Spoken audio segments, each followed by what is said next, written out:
We are the Oak Ridge cheerleaders here at ORUD warming up for tonight's big game. C-A-T-S, Cats, Cats, Cats. C-A-T-S, Cats, Cats, Cats. C-A-T-S, Cats, Cats, Cats. C-A-T-S, Cats, Cats, Cats. Go, Cats! You can save over $1,000 on your annual utility bills when you make the switch to natural gas for heating, cooking, and clothes drying. ORUD has exciting appliance incentives to offer your family. Buy appliances and get rewarded. It's as simple as that. Learn more about how much you can save at ORUD.org. ORUD is your one-stop shop. We sell and install gas appliances for our customers and make it easy to add to your bill with our 0% interest financing. Natural gas is affordable, reliable, and safe. We are proud to offer our customers a product that saves money, provides consistent service, and is a clean energy source. ORUD is your affordable energy choice, so make the game-winning play by switching to natural gas this football season.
Loudon and Kingston have met 79 times on the football field, with Loudon winning 43 of those, Kingston winning 33 of those, and 3 ending in a tie. Of the 2 coaches leading the way now, Brian Pankey of Kingston and Jeff Herrig of Loudon, one of them has been on the sidelines the last 15 times this game has been played, going back to 2002, so it's fair to say familiarity won't be an issue. 2 years ago in this series, the matchup was for a region championship. Thanks to the new classifications, Loudon is now in 4A competition, while Kingston remains in 3A, but this is a great non-region test for both programs. It's also an opportunity to tune up for the rest of the season. The Yellow Jackets are unbeaten in Region 2 and have a great opportunity to host a playoff game. Loudon suffered its first loss of the season 2 weeks ago against new region opponent Hickson, but a home game is not out of the question for the Redskins either. Kingston is looking for its first win in this series versus Coach Herrig since 2011. We'll find out if they can do it in tonight's edition of the OEB Law Game of the Week. Day or night, 24/7, someone will be there to answer and give you a free consultation to get on your case immediately. Call 865-546-1111 or visit the website full of helpful information, wreckintoacheck.com. That's OEB Law. I'm Aaron Harvey, joined by my esteemed colleague, Coach Dan Shoemaker. This series has seen a lot of great battles over the years. You know, this has always been one of those consistent, constant matchups. You know, it's really iconic, been going on since 1927. When this was a region matchup, it often determined playoff positioning and if you were traveling or if you were staying at home for the first round. This has always been an important game, and it's usually been a very good game as well. What were you doing all the way back in 1927? Well, it's a long time ago, wasn't it? Yeah, it was. A long time ago. So it should be a good one, and we'll preview it as well as other games in the area tonight as well. Thanks to Elaine Walden of East Tennessee Properties. Elaine has been in the real estate business for going on 8 years now, and she is a multi-million-dollar producer. You can feel confident trusting her with all of your real estate needs. Give her a call at 423-619-6748. That's 423-619-6748. That picture is on your screen now. If you're watching this on television, take out your phone, take a picture of that so you'll have her number, or if you're watching this on your phone, then take a screenshot of it so you'll know that number. You can give her a call or a text. We'll have more of the Elaine Walden of East Tennessee Properties pregame show in just a moment as part of your OEB Law Game of the Week.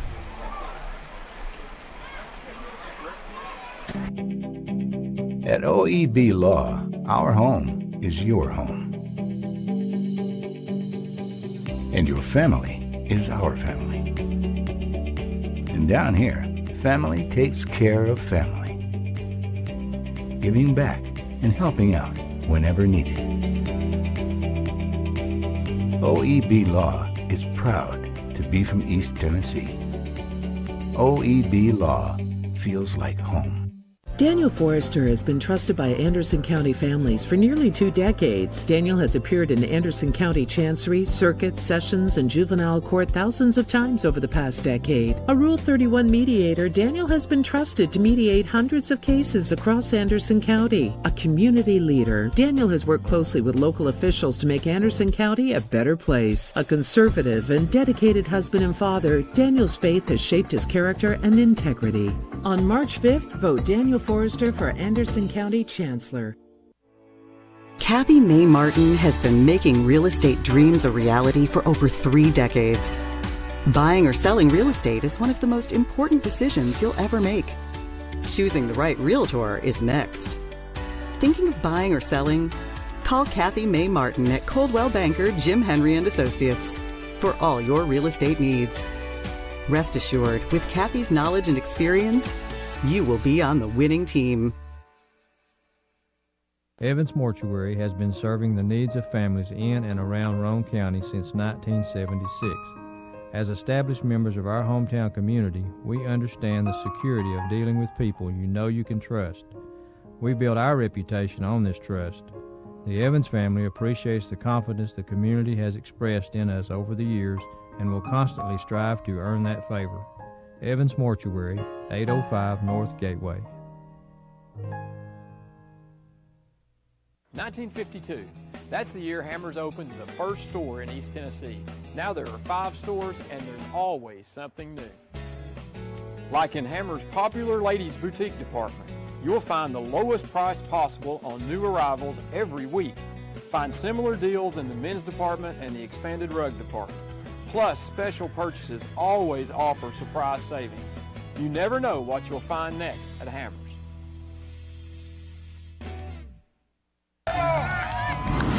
Here we go, Billy. Swing hard. As your local agent, I know you. I know every Saturday your son Billy plays Little League. We sponsor his team. And we know you love parking way too close to the field. That's why we tailor a unique policy for you and your car. Because sometimes something from out of left field can literally come from out of left field. That's simple human sense. Ask Griffin Insurance Agency in Kingston if auto owners make sense for you. Welcome back to the Elaine Walden of East Tennessee Properties pregame show. Elaine serves most of all East Tennessee's real estate needs, but especially Anderson, Blount, Cumberland, Loudon, Knox, McMinn, Monroe, Morgan, Roane, and Scott counties. Basically, if you're watching this, then she can serve you in East Tennessee. If you need to buy or sell a home, give her a call or text today at 423-619-6748. That's Elaine Walden of East Tennessee Properties. I'm Aaron Harvey with Coach Dan Shoemaker. We are at Kingston, Dr. Nat Sugarman Field, and it is senior night here at Kingston, so all the seniors are being introduced on the field right now. Let's talk about some games going on around the area in Week 7. Week 7. Week 7. I said that correct. It's Week 7. You know, last night saw a rivalry that's been pretty heated over the years as Anderson County took on Clinton. The first half was everything you want in a high school football game, and for the second week in a row, Clinton ended the first half with a touchdown with zeros on the clock. Yeah, I was looking forward to a high-scoring ball game, but it really seemed to be more of that ball control, you know, kind of long drives, 10, 12-play drives. And you're right, Aaron. Clinton scores last play of the half. You know, big play. Each team had long scoring drives. Defense was bend but don't break. But second half, the Mavericks kind of took things under control and were able to kind of grind the thing out. Turnovers made it interesting in the fourth quarter, but the Mavericks were able to salt this one away fairly easily. And just to editorialize for just a second, I just hate it for that Clinton team, loaded with talent. The quarterback, Josh McKeith, coach's son, of course, committed to go play for UT Martin, a big playmaker back there at wide receiver, Damon Marable. He is committed to go play at Purdue. Juwan Goins is he's capable of playing D1, and just a beautiful pass to end the half last night. So much momentum, but for whatever reason, Clinton just hasn't been able to put it together for 4 quarters. Just that first half, they play like game breakers, and then it just kind of slips away in the second half. Just hate it for Clinton. That was a non-region game last night, though, so playoffs still in the picture for Clinton, but they're going to have a lot of success these next 4 weeks. You know, Coach Keith was talking about the 2 E's that they needed, effort and execution, and at times they look like gangbusters. Yeah. But then, you know, then a bad play happens, and it takes them a while to recover from that. Yeah, just watching that game last night, Mark Packer is like, I'm doing the math. The board is incorrect. They say it's 4th and 45. It's actually 4th and 54. I was like, wow. How do you get into a 4th and 54? That's very rare. But anyway, moving on from that, so many great games tonight. Let's start with Bearden at Maryville. There were 3 teams who defeated Maryville last season. 2 were Alcoa and West. It just so happens that those 2 teams are Bearden's only 2 losses this season. The Bulldogs look poised to give Maryville everything the Rebels want this season, and this one could come down to the final moments. Yeah, I think Bearden will bring it tonight, and we will see if Maryville can respond to that pressure. Maryville's been challenged this year. You know, that's 2 teams that beat them. Teams like Maryville, though, they either win or they learn. And you want by this time of the season, you want to see what they've learned from those losses and what they can learn about themselves. And if they can get the offense back on track, I think they'll be all right. But Bearden hasn't won this thing since 1993, but I think they've got a good shot tonight.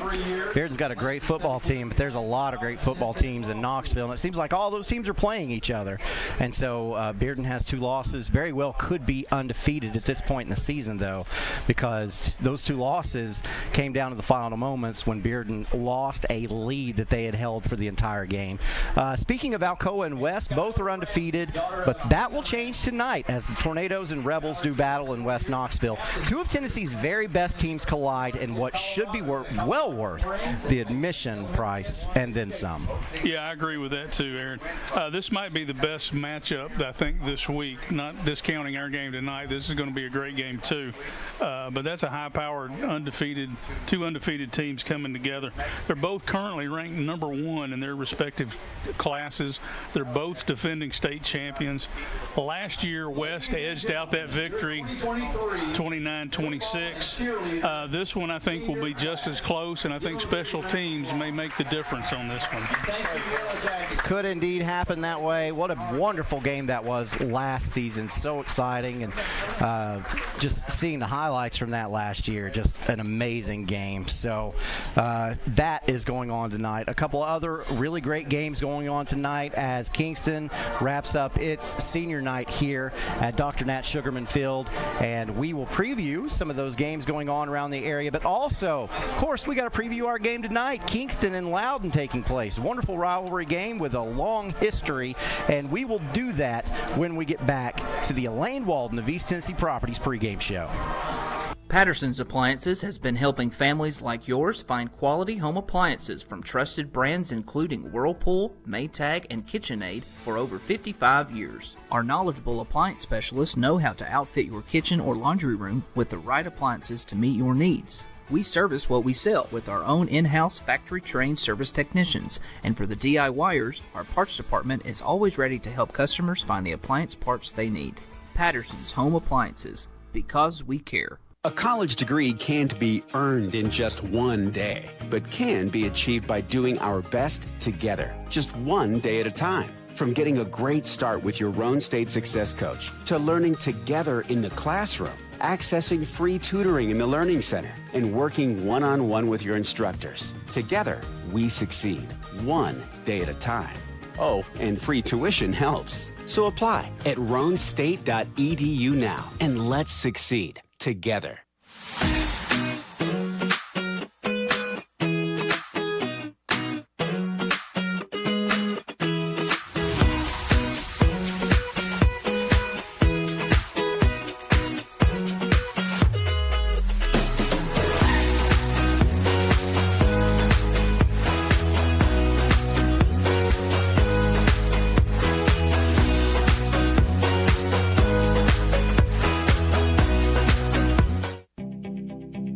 At OEB Law, our home is your home.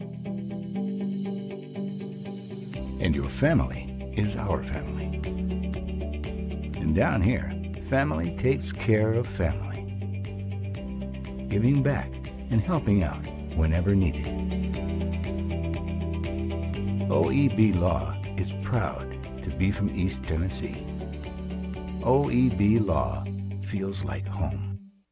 Our story starts with a promise made to the communities of East Tennessee. A promise to always look forward, to the horizon, and past it. A promise to help you live well. At Covenant Health, whenever you enter one of our hospitals, visit any of our physicians, or talk to us on the phone, we will welcome you and your family as one of our own. Because it's about you, and it's about time. Covenant Health. For every moment. Energize your home with natural gas from ORUD, your affordable energy choice. See all the ways natural gas can improve your home by visiting one of the ORUD showrooms in Oak Ridge or Kingston.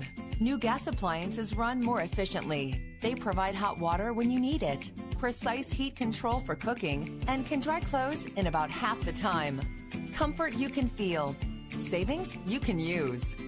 ORUD Natural Gas.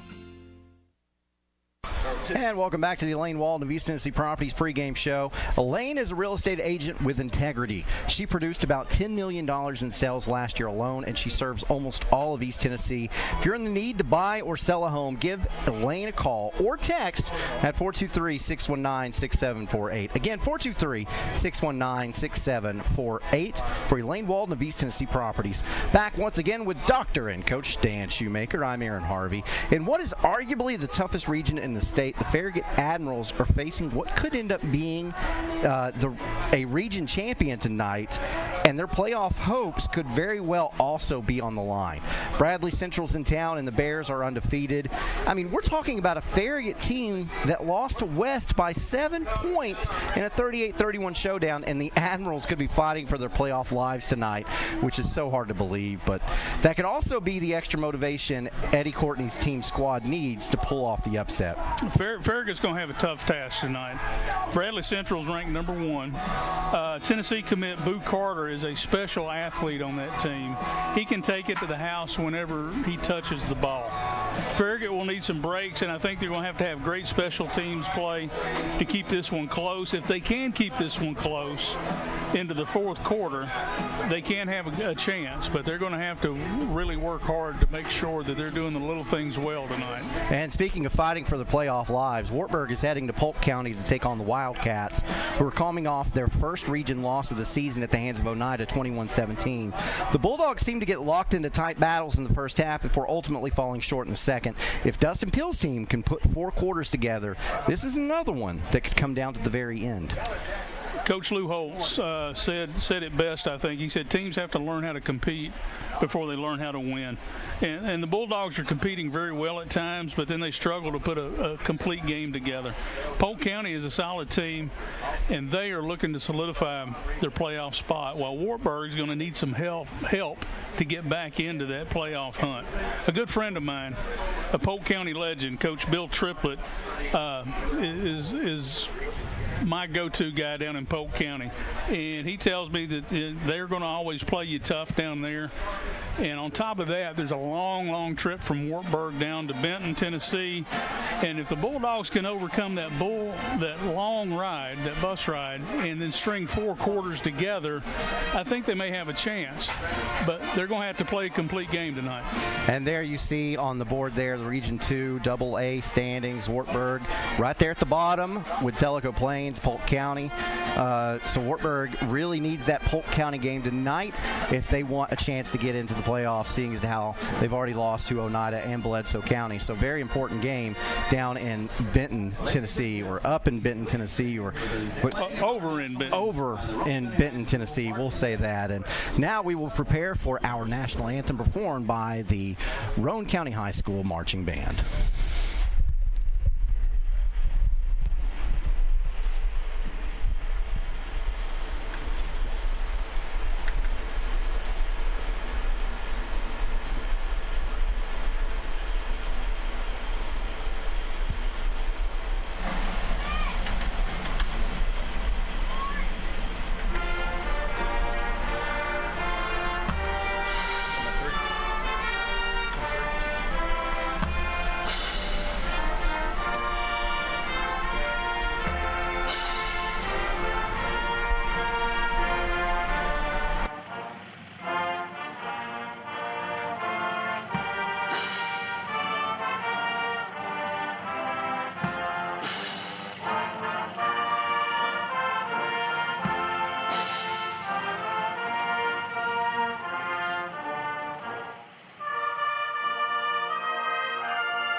And the national anthem tonight performed by the Roane County High School Marching Band. They always do a great job. We are about 9 minutes from this game kicking off, so I'll tell you what, we're going to take our final break, and when we get back, we will preview this matchup that we have ahead of us. Rivalry game goes way back, and it is for the Hoot Gibson Memorial Trophy, and that makes it extra special. As you may remember, person on our broadcast last year, James Little Hoot Gibson, that's his grandfather, and so yeah, I knew Coach Gibson well. He was a legend. I actually used to be his neighbor. Did you? I did. Okay. Rented a house from him, or my parents did anyway. So, yeah, I knew him a little bit too. Not as well as you, probably, but I knew him a little bit. And great guy, great coach. Great stories. It's interesting that at the Colford-Wartburg game, you got the Hoot Bowl, the first and last is what they call it, because the first place he coached was Coalfield, the last place he coached was Wartburg, and then tonight he was a head coach at Kingston and also coached at Loudon for several years. So they've got the Hoot Gibson Memorial Trophy that's up for grabs tonight as well. So special thing. So I tell you what, we will preview that when we get back to our Elaine Walden of East Tennessee Properties pregame show. On-site care in Kingston is accepting new patients. Nurse practitioner Candace Templeton has over 25 years of healthcare experience in offering management of chronic care conditions. On-site care offers free sports physicals for established patients. Plus, on-site care offers hormone replacement therapy with compounded pellets. And now on-site care welcomes Darren Wright, a board-certified family nurse practitioner who will be accepting new patients. Call 865-285-9588 to schedule an appointment at On-Site Care. At Ray Varner Ford in Clinton, we believe in turning moments into memories. From life's milestones and growing families, Ford is there every step of the way. How about a new 2023 Ford Edge all-wheel drive ST, $42,545. 2023 Ford F-150 Super Crew, $53,398. 2023 Ford Escape all-wheel drive ST, $33,939. Local you trust? A new Ford your family can afford. Ray Varner Ford, your East Tennessee Ford dealership. Pre-planning it makes the process just so much easier for the family. It relieves them of having to make some difficult decisions at a bad time. I've made arrangements with hundreds of families that I have never had a family come in and say, gee, I wish Mom hadn't have done this. Pre-planning, I think, is one of the best things you can do for your family, just to alleviate those concerns. At Ferris, we want you to get the most out of your time and end each day feeling good. That's why we pioneered exclusive lawnmower suspension technology, allowing for full-speed mowing, even over the roughest terrain. Grow your business by getting more done in less time with Ferris. Ferris. Work hard, feel good. Found exclusively at independent Ferris dealers.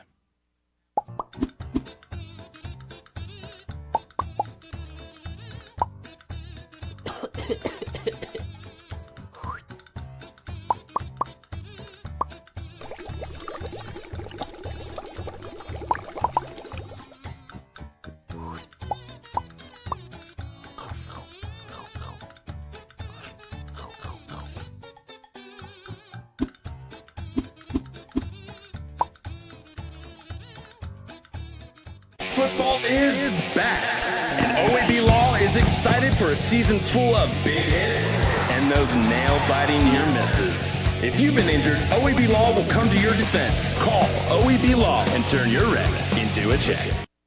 And welcome back to the Elaine Wald of East Tennessee Properties pregame show. As we get closer to kickoff tonight, I'm looking up the scoreboard. Less than 5 minutes to go here. Elaine has several years in the real estate biz, serves nearly all of East Tennessee, and consistently produces multiple millions of dollars in sales. What else is there to say? If you need to buy or sell a home, give Elaine a call today. 423-619-6748. It's on your screen there. 423-619-6748. Also, shoot her a text. I'm Aaron Harvey. history with Coach Dan Shoemaker, and we're getting close to kicking our game off tonight as Loudon is in Roane County to take on Kingston. Both of these programs have fielded a team for 100 years, and both have made a name in their century-long histories. Kingston claimed the state title in 1973. That team was led by Jess Plemons, and en route to that title, the Yellow Jackets defeated Loudon by a score of 13-10. The Redskins were led by Coach Burt Ratledge at the time, and the next season, his team got revenge. Loudon scored the 7-0 victory over Kingston before going on to win the state title of its own, the second in its school's history. The very next year, Loudon again pulled off the 17-7 win in the series and again went on to win a state title. Needless to say, true fans of both of these programs know how big of a deal this game has been in the past. Yeah, yes, it really has. When this series first started, think about this, Calvin Coolidge was the president of the United States. Charles Lindbergh had made his solo flight across the Atlantic just a few months earlier. Since then, this has been an important game to both communities. You should have heard the folks up in the press box talking about games back in 71 or 73 or 69. This is an important game for both of these communities. It certainly is. This press box is packed, by the way. There are a lot of media people here from Loudon. This is getting a lot of buzz, as very well it should. Loudon likes to run the football, but the Redskins are also capable of throwing as well. The balanced offense is putting up over 33 points per game, while the defense has held teams to under 12 points per game. Yeah, while watching some film this week, it became real clear to me this Redskin team has a lot of weapons. They can run the ball. They're good up front. They can run or pass. On defense, they run to the ball about as good as anybody I've seen. They've got two outside linebackers, Collins and Correa, I think, that cover a lot of ground. I think this is going to be a great matchup. On your screen there, you see the Kingston captains getting ready to meet midfield with Loudon's captains. They'll do the coin toss, and they'll decide how this game is going to start. We know Kingston won't throw the ball much as it relies on the wing tee, but has athletes capable of running it to max efficiency. We had Kingston when the Yellow Jackets put up 70 points against Union County. Scoring a lot of points probably won't be as valuable as controlling the time of possession to keep Loudon's offense off the field tonight, though. However, when the home team is on defense, it's held opponents to just over 9 points per game. Yeah, something's got to give there, right? Great offenses, great defenses. The shotgun wing tee that they run here at Kingston puts a lot of pressure on defenses in a lot of spots. Gettner is about as good as you get with the ball in his hands, running the ball. But then you got Whitehead and you got Ladd as well. So I think those three viable running threats are a lot to account for. I think Kingston defense also runs and swarms to the ball as well. I'm looking forward to a great matchup. So, Dr. Dan, it is time for you to tell us what your do's and don'ts are. As we see Kingston wins the toss, they will defer. Loudon will have the ball to start this game. So, with your do's and don'ts. Do's and don'ts, do's and don'ts. It's time for Dr. Dan's do's and don'ts. I think it's real simple this week for Loudon. They need to strike early, generate big plays, be balanced offensively, keep the defense of Kingston off balance. And when they're on defense, they need to win first down. For Loudon, don't get behind the chains, and don't let Kingston hold the ball and grind the clock. For Kingston, conversely, they need to stay on schedule offensively. They need long drives to work that clock, control the clock, and they need to make Loudon predictable on offense. What I mean by that is win first down, get them second and third long. The don'ts for Kingston: don't give up the big plays on defense.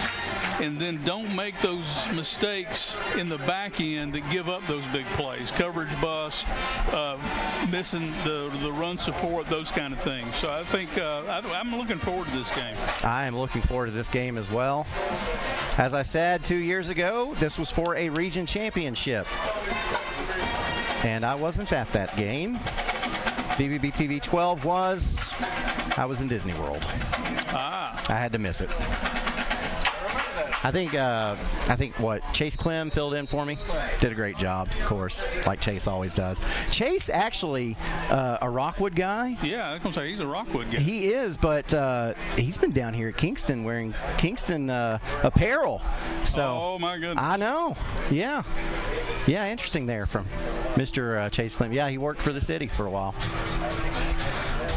So we are getting set for a Davis Funeral Homes kickoff tonight as Kingston will be kicking over to Loudon. And Davis Funeral Homes with 2 locations to serve you in Harriman, Wartburg. Go to davisfuneralhomes.com for more information. Or, you can call the numbers on your screen. Find out what they can do for you. There is nothing wrong with a little bit of pre-planning, and Davis Funeral Home can take care of that for you. Well, we're getting ready to start a good one.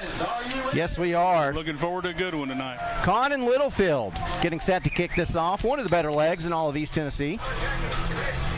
And here is that kickoff. It is a high spinner that will not go into the end zone. It is taken at the 1-yard line, and on the return up to about the 16-yard line is Aiden Wilkerson.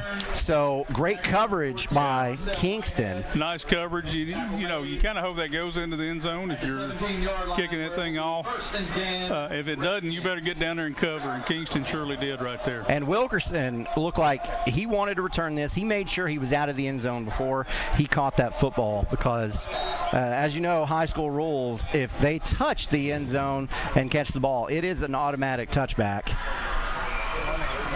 So Wilkerson wanted to return it, but... Oh, yeah. Big time players want to make plays. So at quarterback for Loudon, Bronson Scrivener. And quickly, a pass. This is complete to... it looks like Deshaun Reynolds. Number 21. Nope. It's Caden Ridings. And that is not a Hammers first down. Actually, well, it is. I'm just first down. I need to just watch, let my eyes tell me what's going on before I make assumptions. Nice quick pass right to the flats right there. And quickly back up to the line is Scrivener. In the backfield with him, Gavin Devine. Kingston just went too high in the secondary.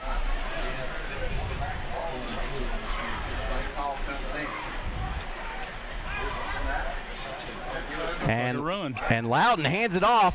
Breaking a tackle is Devine, but the ball is free. Devine carries, fumble on the play. See who they're giving it to. Recovered by number 74, Williams. It is Loudon's football. 74 Williams. He's the center. Saved the day right here. But it's second and long. See who poked that thing free. It was stripped. I can't tell the number from the backside there. Looked like a linebacker coming to plug the hole. May have been Kane Ladd. So now Kingston with one safety. And handoff goes to Devine again, trying to reach around the left side. And not much there. He's tackled at the 31-yard line. Pickup of maybe 2. Tell you, the Kingston defense is running to the ball right here. Good gap assignment right there. They're maintaining control of the line of scrimmage. Third down, big third down. 3rd and 6.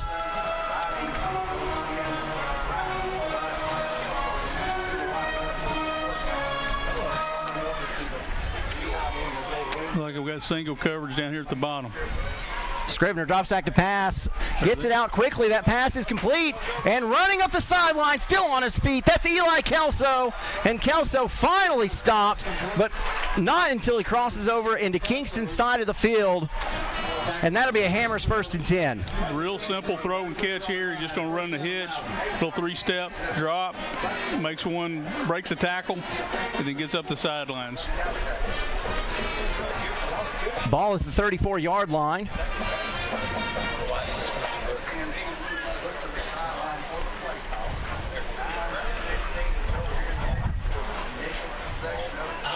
So Loudon on its first drive picks up 2 first downs. Now an H-back to the left for Loudon and send a man in motion, fake the jet sweep. Instead, going back the opposite direction is Devine. Little counter tray action there. They're going to pull the backside, block down on the front side, pull the backside. There you go. Number 62 leading the way. No gain on the play. 2nd down. And Devine doesn't pick up anything on the play. So it will be 2nd and 10.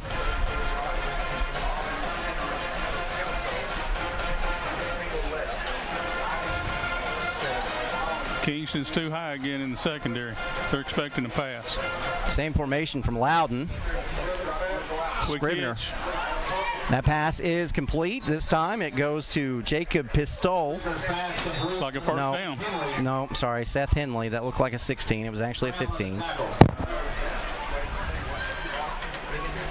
Timeout, Kingston. And Kingston wants to take a timeout. This timeout brought to you by Patterson's Appliances. While you wait, visit pattersonsappliances.com to shop online for quality home appliances today.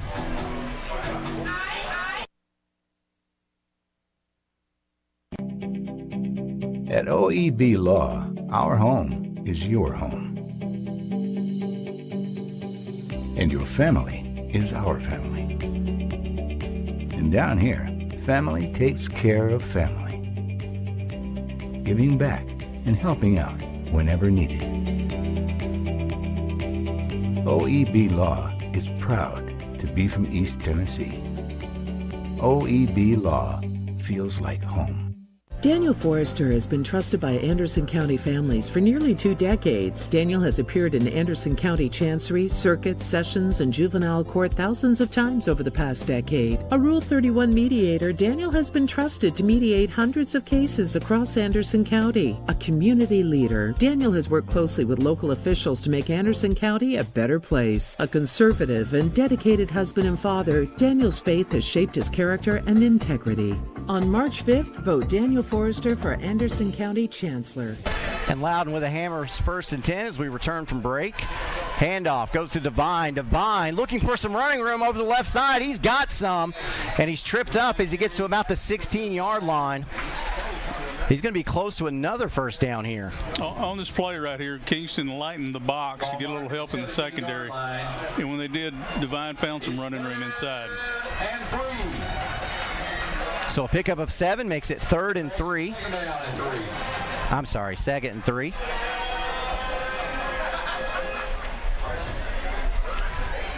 Okay, one high safety, so they've got a little help in the box. So we'll see if Loudon throws it on this down. Scrivener, no, hands off. And Devine is stopped in the backfield. Devine carries, stopped for a loss by Barrett Branham. Nice run defense right there. 3rd and 6 from the 20. Oh, and he just came unblocked. He sure did.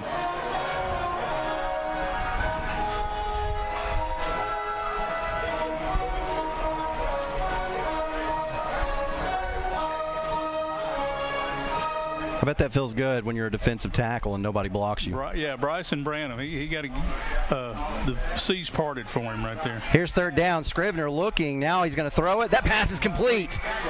And inside the 5-yard line before getting down is Jackson Collins.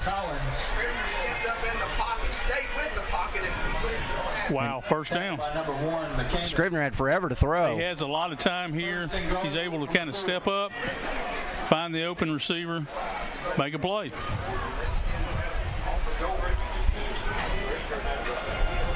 Kingston brought 4 rushers that time. Loudon had 6 blockers.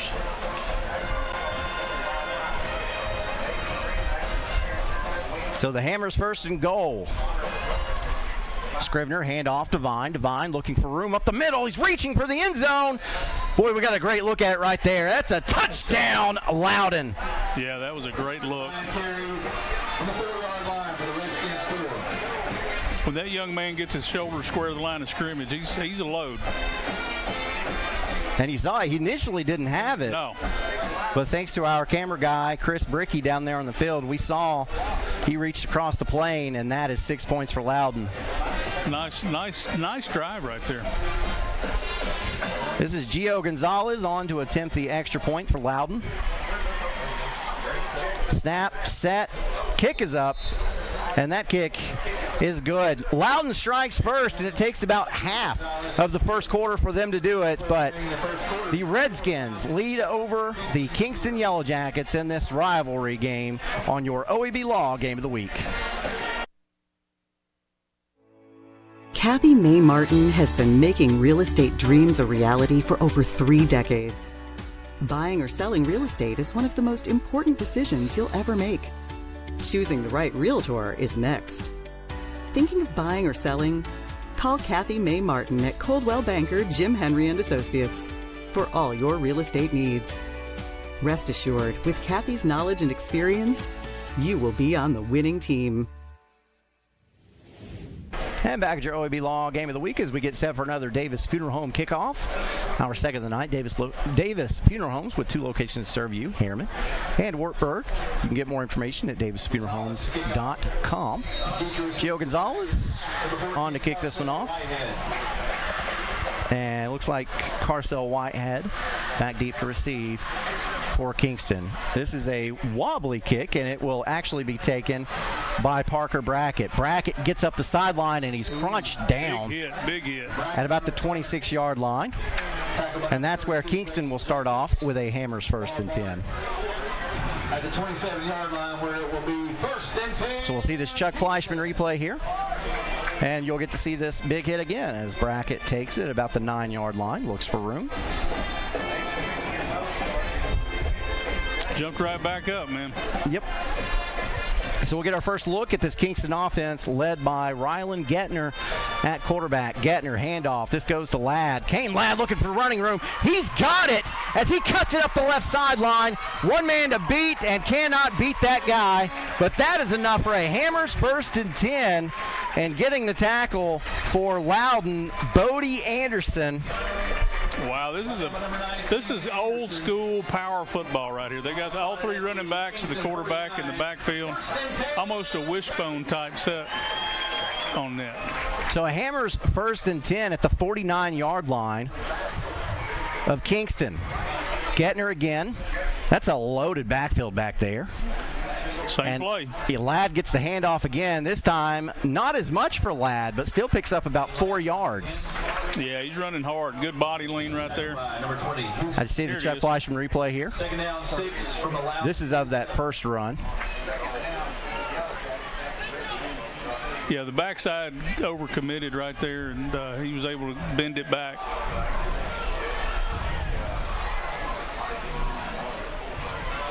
Substitution for the Yellow Jackets. So you said that offensive set's kind of like a wishbone? It's kind of like a wishbone, yeah. But you've got the quarterback in the shotgun. Yeah, he's in the shotgun, and then you got all 3 guys around him. Here goes again, speed outside. This is Carcel Whitehead, and Whitehead will pick up a couple before he's brought down. He will be about 3 yards shy of the first. Tackle made at the 43-yard line. 2nd down, 3rd. And again, that's Anderson with the tackle. Yeah, those guys are flying around. Anderson playing a cornerback position.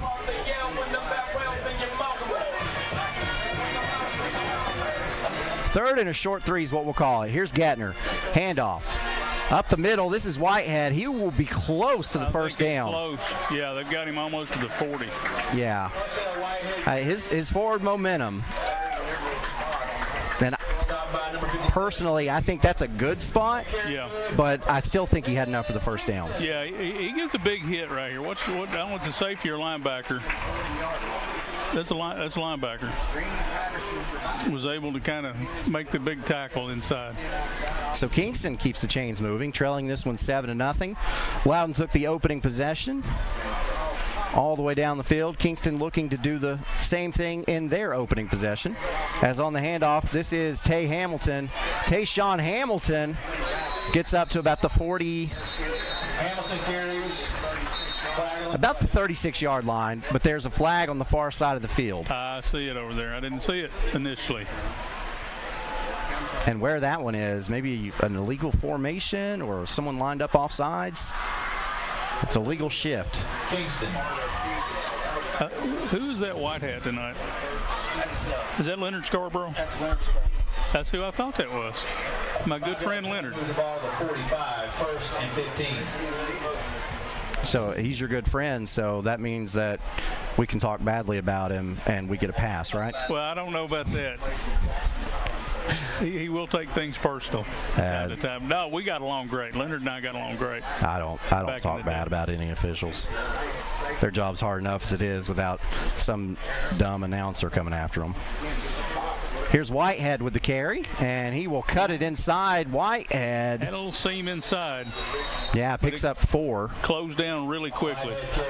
Got about to the original line of scrimmage. That'll make it 2nd and 11. You see the Chuck Fleischman replay here? Divine on the stop. Gain of 4. 3rd and 11. I believe that was designed to go around the end. But Whitehead saw that the edge had been set, so cut it inside. Correction, 2nd and 11. Yeah, Loudon has decided that they're going to set the edge and force everything back to the middle. On 2nd and 11, Whitehead gets the carry again, and this time he is met in the backfield, a loss of about half a yard, and it will be 3rd and long. 3rd down. Yeah, 3rd and long right there. And again, Loudon saying, we're going to set the edge, force you to bring it back inside.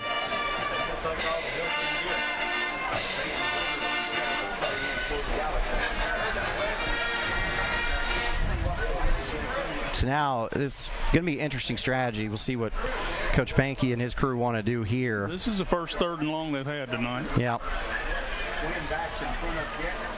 Gedner fakes the handoff to Ladd, rolls out, and tosses it up in the air. It was there. He was open. It was just overthrown, trying to get Benjamin McCracken. Number 26. A flag's down. Oh, I see it. 4th down. Holding maybe? It's in the spot of holding. That's what it is. Kingston. You wonder if Loudon will decline this. I think I would. As Kingston doesn't throw the football too much. Penalty declined. It is declined. 4th down. And it looks like the Yellow Jackets send in all new personnel, and they will punt this one away. Yeah, he was open. McCracken was open. Just an overthrow. Little nerves, little energy right there. Littlefield on to punt this one away. Back deep to receive is Ridings for Loudon.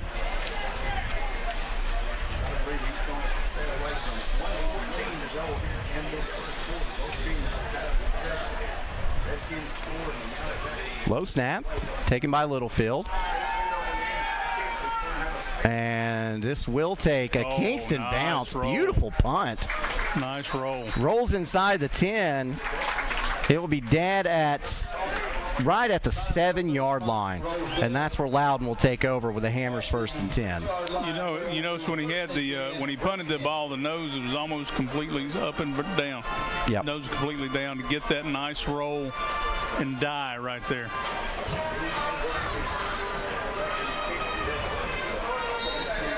So on the first possession, Loudon had to go 87 yards for a touchdown. This possession, if Loudon could do it, they would have to drive 93 yards.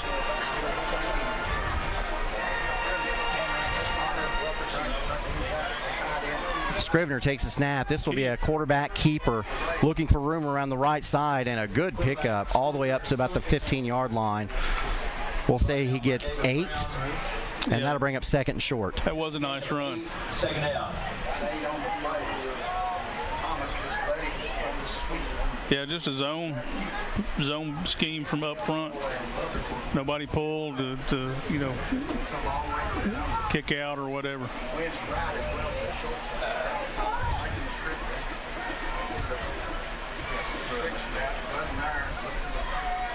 Scrivener looks to the sideline to get the play.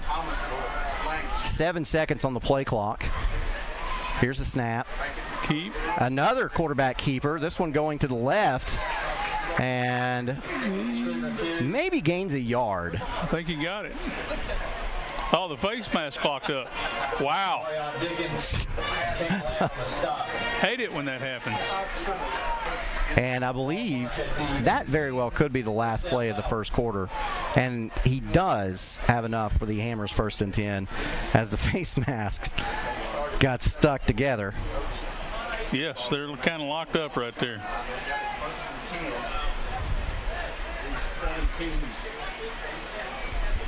And Loudon looks content to run this thing down.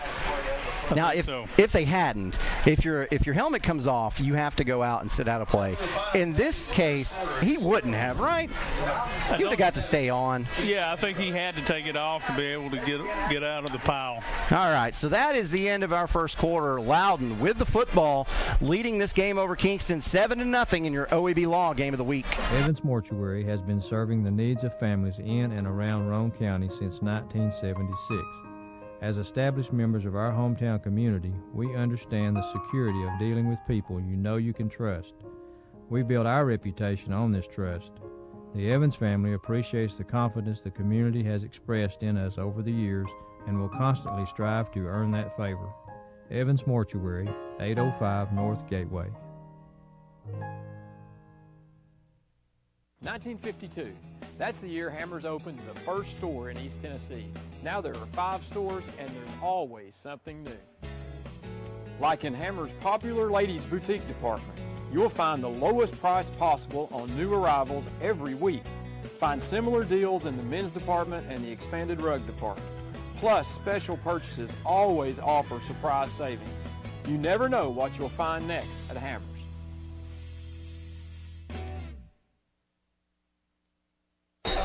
Back to your OEB Law Game of the Week, Aaron Harvey, Dr. Coach Dan Shoemaker. Some scoring updates for you. Alcoa, early in the second quarter, up on West, 17-0. Oak Ridge leads Knox Central in the second quarter, 14-7, and it's already halftime. Bearden and Maryville notched up at 7. Also in the second quarter, Bradley Central is leading Farragut 14-10. Great ball game there, and Coalfield leads over Oakdale 14-0. Morgan County matchup. So to start the second quarter, it is a Hammers 1st and 10, and Scribner again going to keep this football. Scribner carries. There's been 3 plays this drive for Loudon, and it's all been a quarterback keeper. I was going to say, yeah, he's being featured on all 3 of those plays so far. Second down 6. Let's call it a pickup of 4. Which will bring up a second motion, 6. Looking like sweep, and then they pull the backside guys to try to catch your linebackers running out.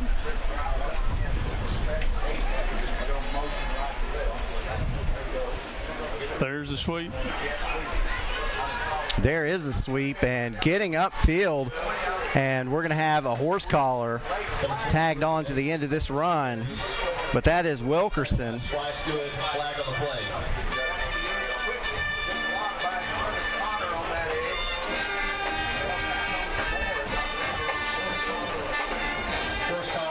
Had enough for the first down, but gets the first down also by way of the penalty. 15-yard penalty yeah. added to the end of the run. That is a Hammers 1st and 10, as that time they went with the sweep instead of faking it. Ball mark at the Loudon 48-yard line. First down, Redskins. Yeah, that's a horse collar, all right. So ball is spotted at the 48-yard line of the Redskins.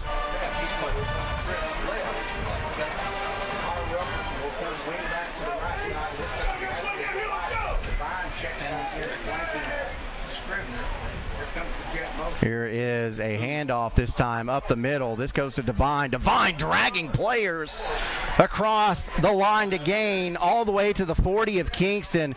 Another Hammers 1st and 10. Yeah, that's a little counter now off of the sweep action. And as we talk about every week, OEB Law, so proud to have them on board with us. They are big in the community, and that means giving $1,000 to every school that we go to, all the home teams. That donation of $1,000, courtesy of Tim Elrod, OEB Law. Again, just so happy and proud to have them on board with us again this season. As jet sweep action and picking up yardage all the way down to about the 31-yard line. Another 9-yard gain, and this time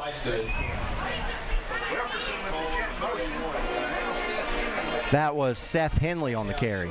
He had to bow just a little bit back into the backfield because of penetration, but was able to outrun the pursuit, get up the edge. He's as quick as a hiccup.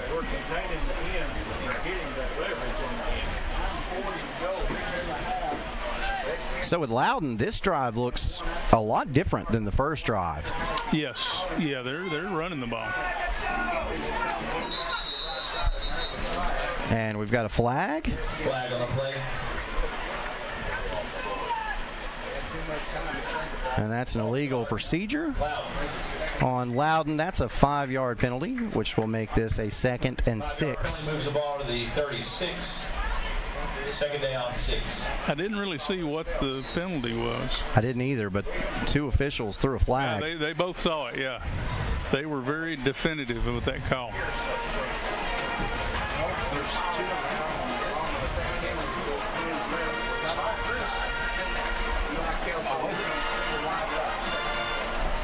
So Loudon back up to the line. H back to the right. Scrivener drops back to pass, and then here's a throw. Incomplete. It falls incomplete. Trying to get it to Henley there, and that will bring up 3rd and 6. Yeah, that was a little better coverage. Even if he had caught it, I think he would have been down where they're about what, the 40, 36, 37. It'd have been about the line of scrimmage. Yeah.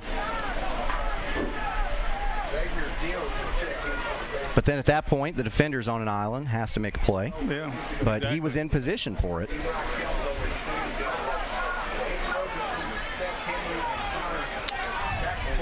They've got the hitch and go at some point coming. Blitz, everybody up blitz. tap for Scrivener. Empty backfield. They're coming after him, and they will get him. The ball's on the ground. And Loudon recovers all the way back to the Loudon 45-yard line. A loss of 9 makes it 4th and 15. Wow, they brought the pressure at the right time. Isaiah Pierce on the recovery. You see pressure right up A gap. Right there. In the edge. Number 18, Correa. In punt formation for the Redskins. Big 79, Micaiah Snell broke through the middle of the line. He was the one to clean that up. And now it looks like we've got a timeout, Kingston. Maybe there weren't enough players on the field, I'm not sure, but Coach Pankey is not happy. This timeout brought to you by Patterson's Appliances. Check out the new store at 1067 South Walnut Avenue in Cookeville, open for business.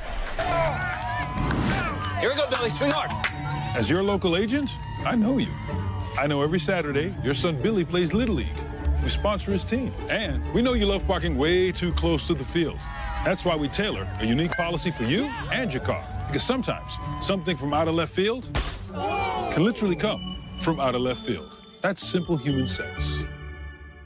Ask Griffin Insurance Agency in Kingston if auto owners make sense for you.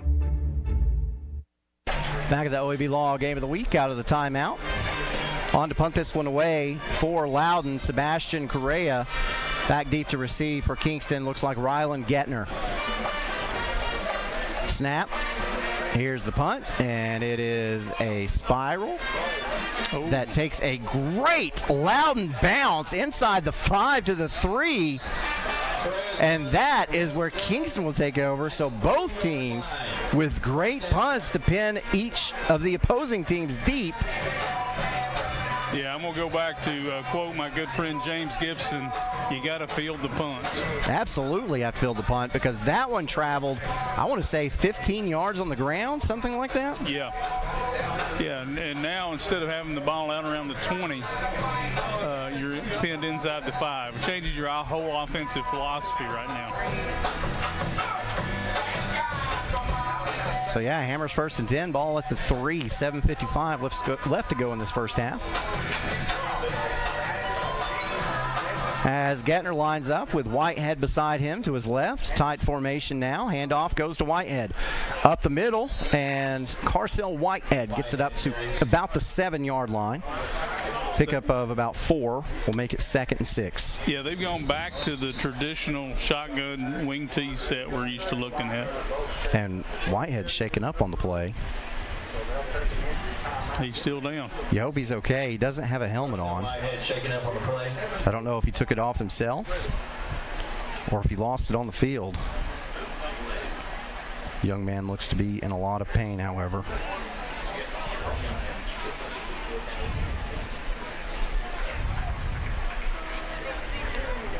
While they work on him, let's take a break. This is the OEB Law Game of the Week. Patterson's Appliances has been helping families like yours find quality home appliances from trusted brands including Whirlpool, Maytag, and KitchenAid for over 55 years. Our knowledgeable appliance specialists know how to outfit your kitchen or laundry room with the right appliances to meet your needs. We service what we sell with our own in-house factory-trained service technicians, and for the DIYers, our parts department is always ready to help customers find the appliance parts they need. Patterson's Home Appliances, because we care. A college degree can't be earned in just one day, but can be achieved by doing our best together, just one day at a time. From getting a great start with your Roan State Success Coach, to learning together in the classroom, accessing free tutoring in the Learning Center, and working one-on-one with your instructors. Together, we succeed, one day at a time. Oh, and free tuition helps. So apply at roanstate.edu now, and let's succeed together. And we welcome you back from our break. We took that break because of the injury on the field of Carcel Whitehead. Whitehead able to get up and jog off the field under his own power. So we're happy to see that. Here's the Chuck Fleischman replay. Maybe we can find out a little bit about what happened. I think he just rode into the ground. Yeah.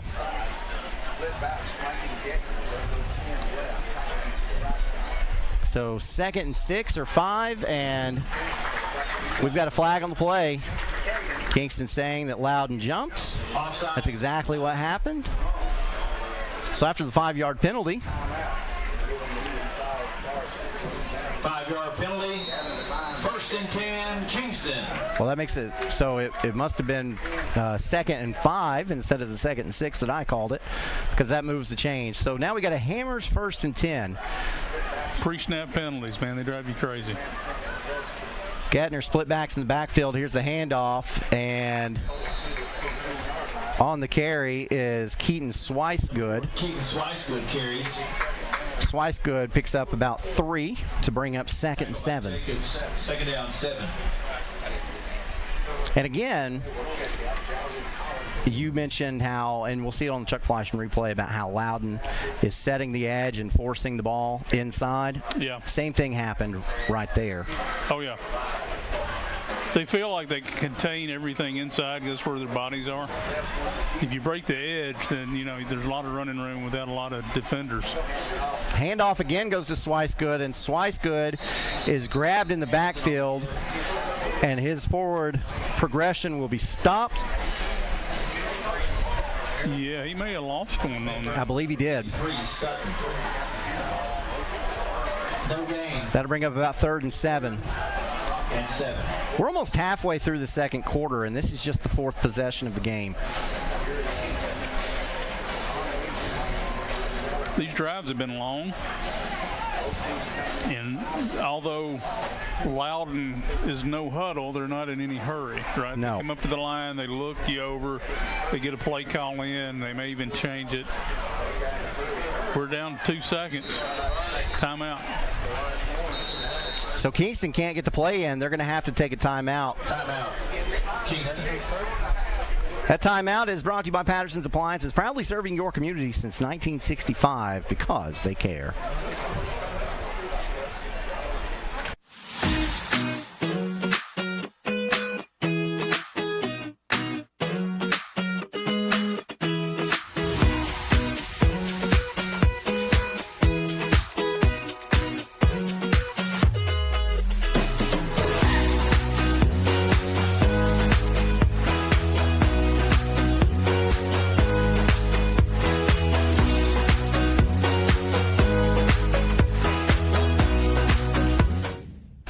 Back to the OEB Law Game of the Week. Aaron Harvey, Dan Shoemaker. And we're going to be watching scores all over the area tonight as well and getting those to you as we can. Second quarter, I've still got the same score on that Farragut game. It's Bradley Central 14, Farragut 10. So great game there. And at halftime, Oak Ridge leads over Knox Central 21-7. 3rd and 7, here's Gattner, handoff. This goes to Whitehead, who's back in the game, and he got the edge, as Coach Shoemaker says, and that is enough for a Hammers 1st and 10.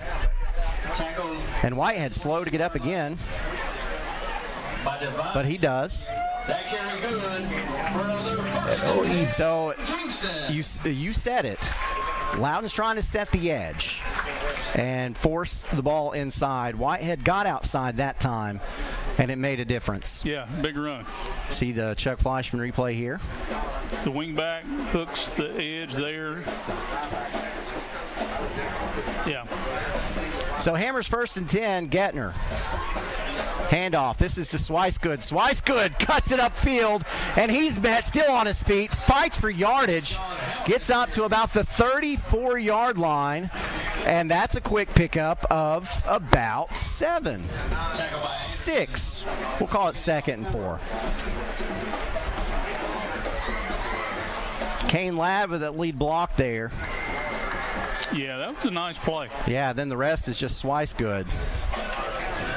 And what you notice in the line splits with Kingston, they'll have one A gap, one guard, center guard gap that's tight, and the other one is a little bit wider. Flags. That helps with the spacing on the inside and pulling and all of those kind of things. Dead ball, false start on Kingston. 5-yard penalty. Pre-snap, man. You hate those. That last carry, by the way, Tayshawn Hamilton, not Keaton Swicegood. Hamilton, another dangerous athlete on this Kingston team. And that's Whitehead and Hamilton in the backfield together. Instead, Gattner will roll out. Spin move, gets upfield, finally brought down. Pickup of about 8. He is the 3rd great running back on this team. Tackled by Jacobs.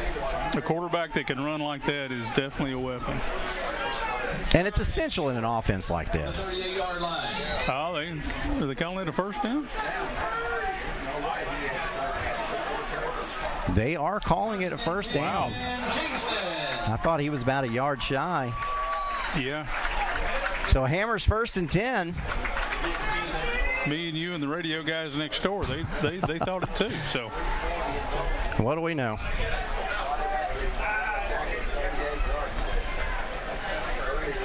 Yeah, I mean Kingston, they've got so much talent back there between Gattner, Kane Ladd, Tayshawn Hamilton, Swicegood, Whitehead. Yeah, that's a lot of talent. Handoff goes to Whitehead, and he's going to reverse his field to the right, breaks a tackle, tries to get outside. He does. Up the sideline, finally brought down, and a flag comes out. I believe you're going to have a face mask or a horse collar. I'm not sure.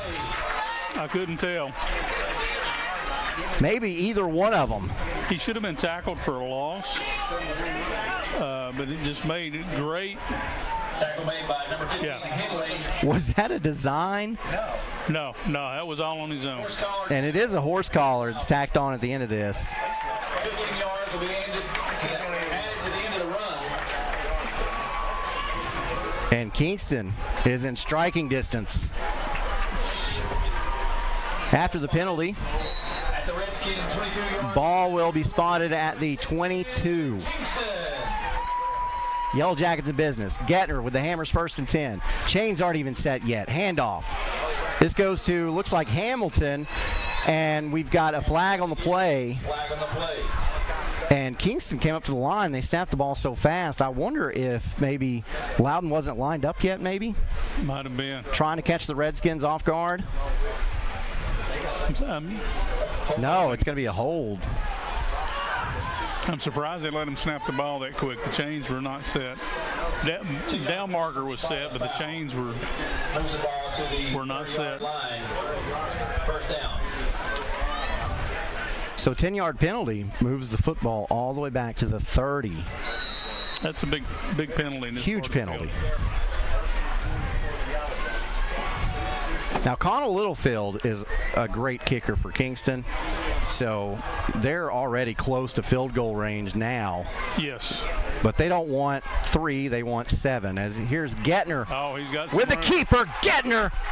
Trying to get to the outside, tiptoes, makes a guy miss, gets his inside. He's inside the 5, down to about the 3-yard line. And flag's out. Let's see what the flag is. I'm curious what this flag is, too, as late as it was thrown.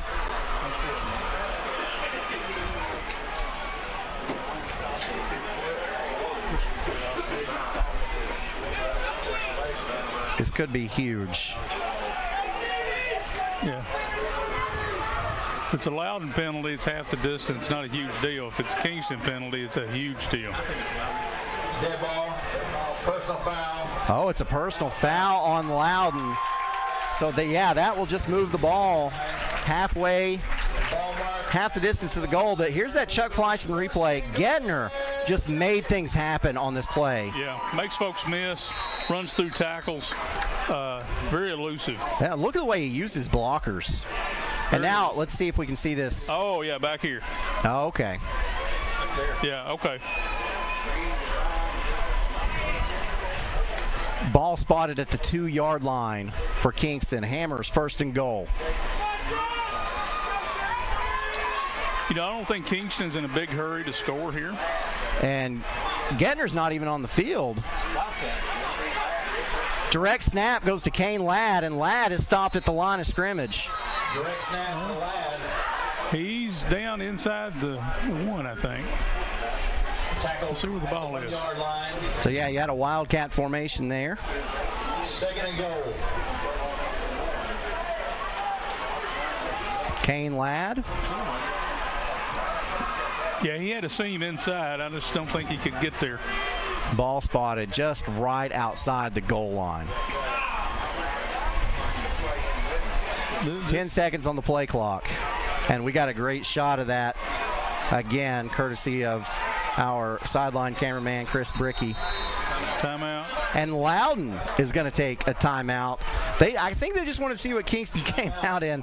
They're going to try to stop it with 60 seconds left in this quarter. Timeout brought to you by Patterson's Appliances. They service what they sell with in-house factory-trained appliance service technicians. Our story starts with a promise made to the communities of East Tennessee. A promise to always look forward, to the horizon, and past it. A promise to help you live well. At Covenant Health, whenever you enter one of our hospitals, visit any of our physicians, or talk to us on the phone, we will welcome you and your family as one of our own. Because it's about you, and it's about time. Covenant Health, for every moment. Back to the OEB Law Game of the Week. What a game we've got for you. This one is for the Hoot Gibson Memorial Trophy. Kingston with a 2nd and goal about inside the 1-yard line with 1 minute left to go in this second quarter. And I iterate again, this is just the 4th drive of this game. Yeah, these have been long, time-consuming drives on both sides. Well, for Kingston, this drive started at its own 3-yard line. Yes. So again, Wildcat formation.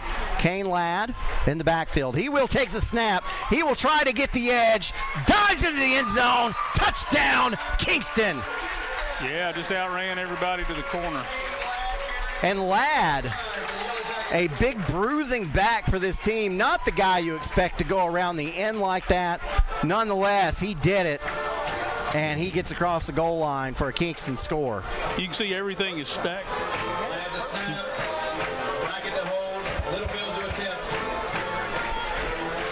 Yeah, I expected him to come inside.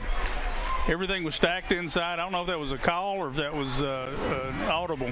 Here is Littlefield's extra point attempt.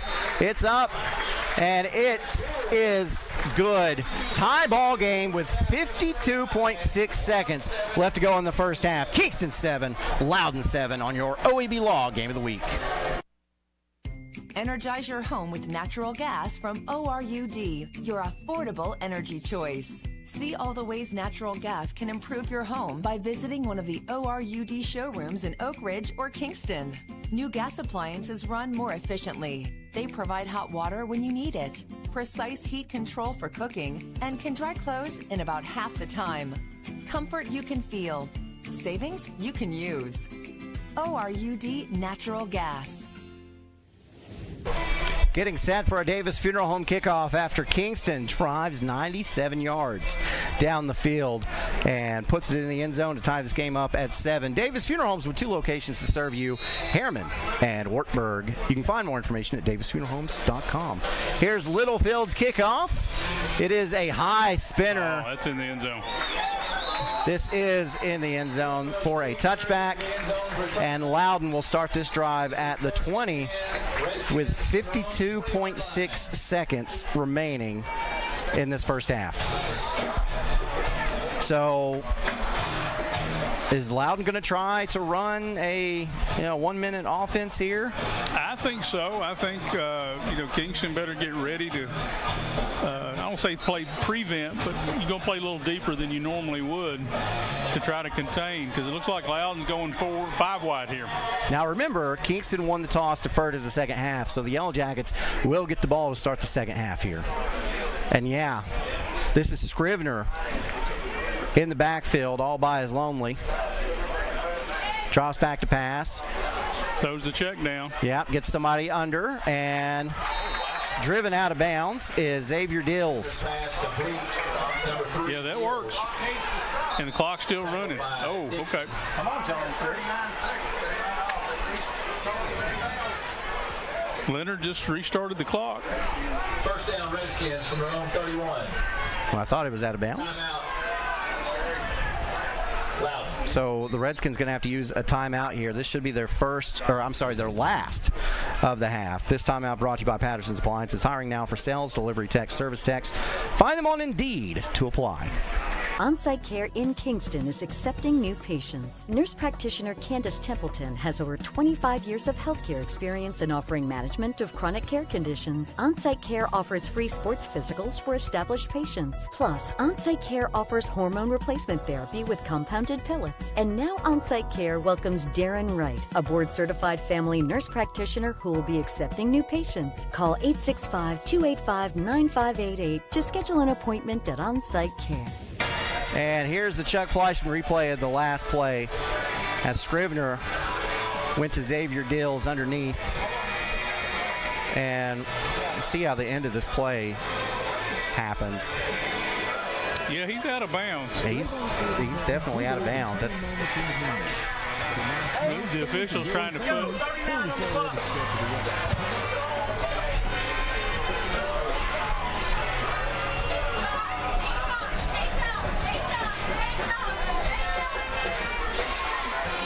Yeah, they fixed the clock.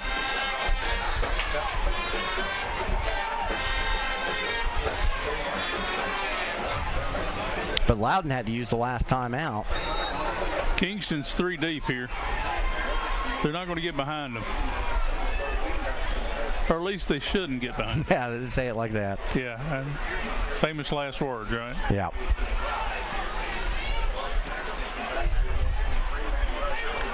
Scrivener sets up, has time. Now he will deliver this football to Anderson, Wilkerson, and Wilkerson gets out of bounds. Number 23, Wilkerson. That's enough for a Hammers 1st and 10. Got out of bounds by McCamus.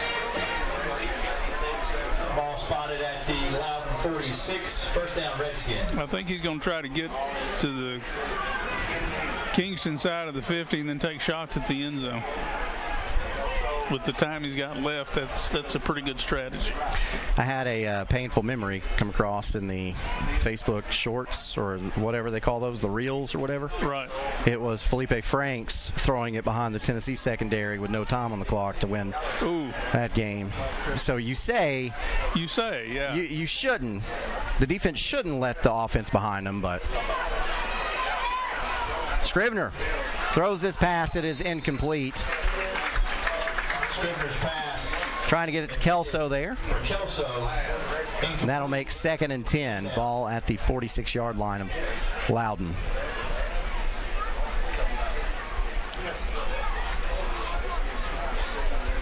And Kingston very deep.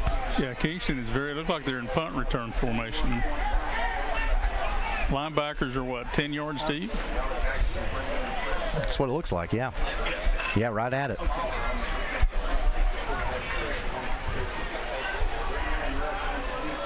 It's like a three-man rush again, which is giving Scrivener all the time he wants. Yep. And Scrivener throws this one underneath again. This is Wilkerson, and Wilkerson is pushed out of bounds. And this time the ball is spotted at the 33-yard line, looks like. And they're getting closer and closer. First down, Loudon from the Kingston. Kingston giving up field position in exchange for time off the clock. Wow, the clock was running again. Who cranked the clock again? Timeout. Loudon. And Loudon is going to have to take a timeout. Now, this is Loudon's last timeout. And it's brought to you by Patterson's Appliances. Follow them on Facebook for appliance specials, job postings, and more.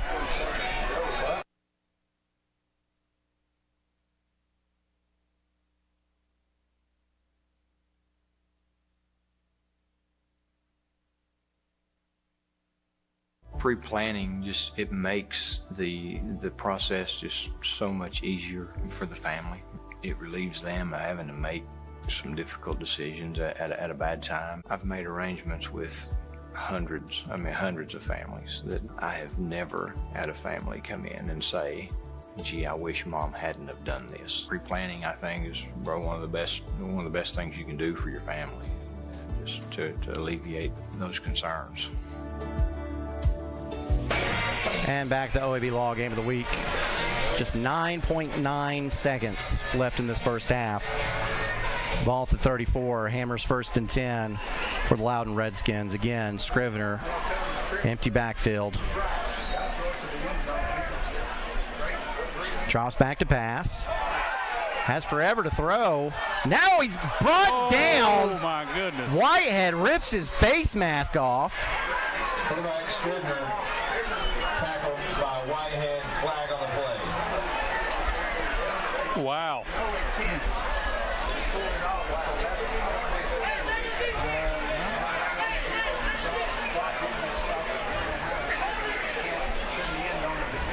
So, I mean, this is an obvious face mask. I'm not exactly sure what there even is to talk about. Kingston's going to come out of that prevent defense here, though. We'll see this Chuck Fleischman replay. Yeah, I think we got a hold down here at the bottom. That's bad. Yeah. I don't think he intended to grab. I think it was just one of those reaction things. But, yeah, that was horrible. That was a horrible face mask. Personal foul, face mask. Against Kingston. 15-yard penalty from the line of scrimmage. Moves the ball So, to the 19-yard line. The ball is at the 19-yard line. There's 3.5 seconds left, so you think one more play, and Loudon is going to line up and attempt a field goal. Oh, I thought Mr. Scarborough was throwing another flag. He was just returning it back to the umpire. This will be a 36-yard attempt.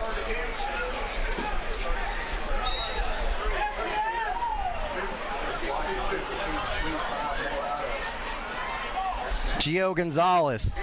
The kick is up, and it is short. Oh, my goodness. About a yard short. About a yard short. So Loudon had 1 minute, and they drove about 70 yards. Got close enough to kick a field goal. It misses. And now we've got a tie game, 7-7 at the break. And we will see the Chuck Fleischman replay. We'll see just how close this thing was, because it was close. In fact, Loudon, I believe, started celebrating. They thought that made it over the crossbar, but it was just short. Yeah, just short. Just short. Very close. Tied up at 7. Halftime activities on the way of your OEB Law Game of the Week. Ferris, we want you to get the most out of your time and end each day feeling good. That's why we pioneered exclusive lawnmower suspension technology, allowing for full-speed mowing, even over the roughest terrain. Grow your business by getting more done in less time with Ferris. Ferris. Work hard, feel good. Found exclusively at independent Ferris dealers.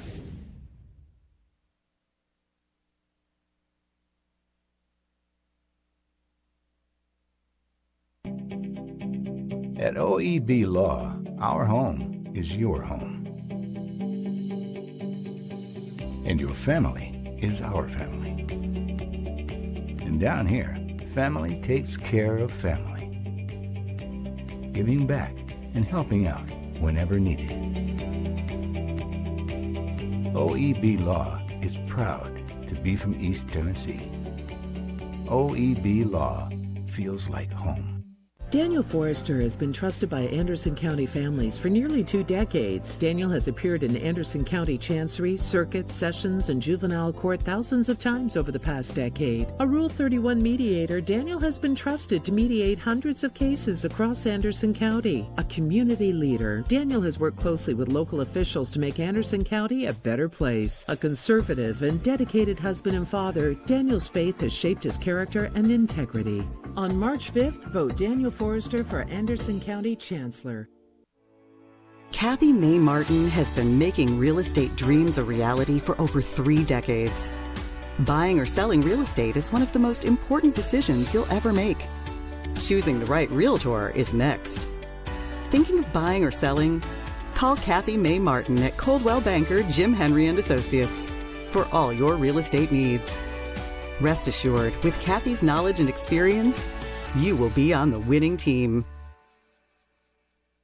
Evans Mortuary has been serving the needs of families in and around Roane County since 1976. As established members of our hometown community, we understand the security of dealing with people you know you can trust. We build our reputation on this trust. The Evans family appreciates the confidence the community has expressed in us over the years and will constantly strive to earn that favor. Evans Mortuary, 805 North Gateway. 1952. That's the year Hammers opened the first store in East Tennessee. Now there are 5 stores and there's always something new. Like in Hammers' popular ladies boutique department, you'll find the lowest price possible on new arrivals every week. Find similar deals in the men's department and the expanded rug department. Plus, special purchases always offer surprise savings. You never know what you'll find next at Hammers.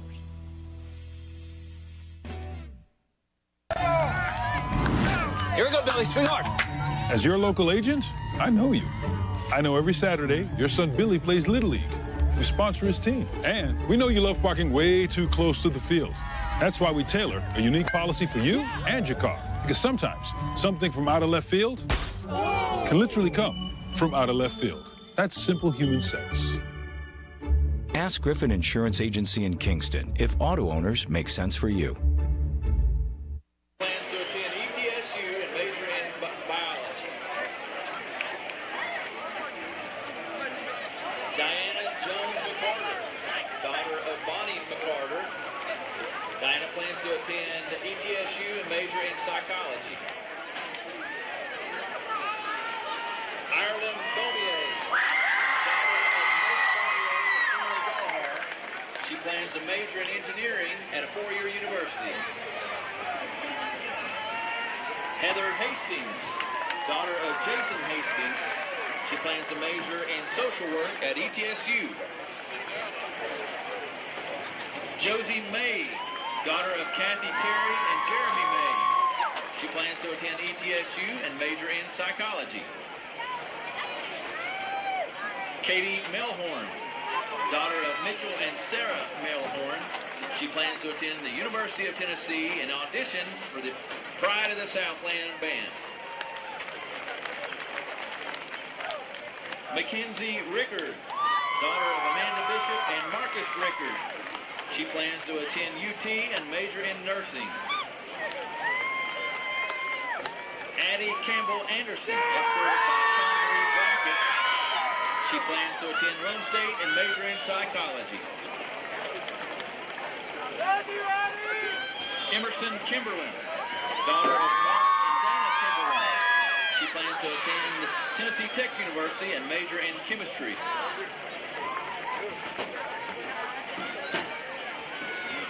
Emma Houston, daughter of Adam Houston and Leslie Matthews. She plans to attend Mississippi State to study nursing.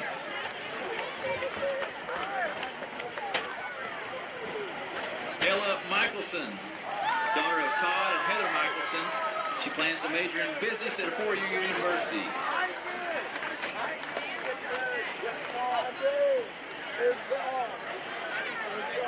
And Elizabeth Szynski. She plans to attend Tennessee State to major in chemistry and history.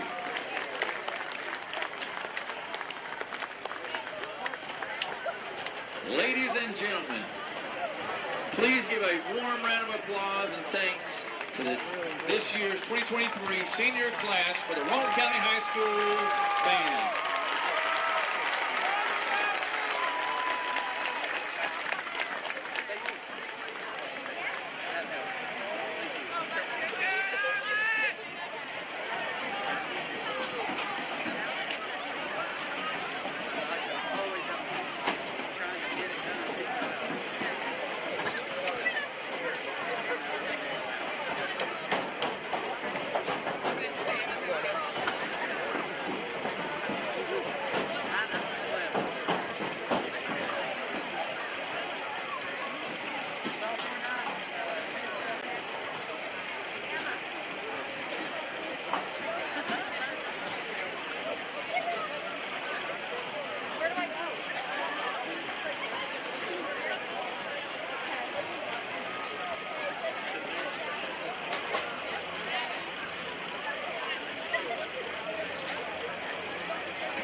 Ladies and gentlemen, the Rowan County High School Band is proud to present their 2023 halftime show, Captured, featuring the tunes Scheherazade, Tiger of San Pedro, Fire and Rain, and Firebird.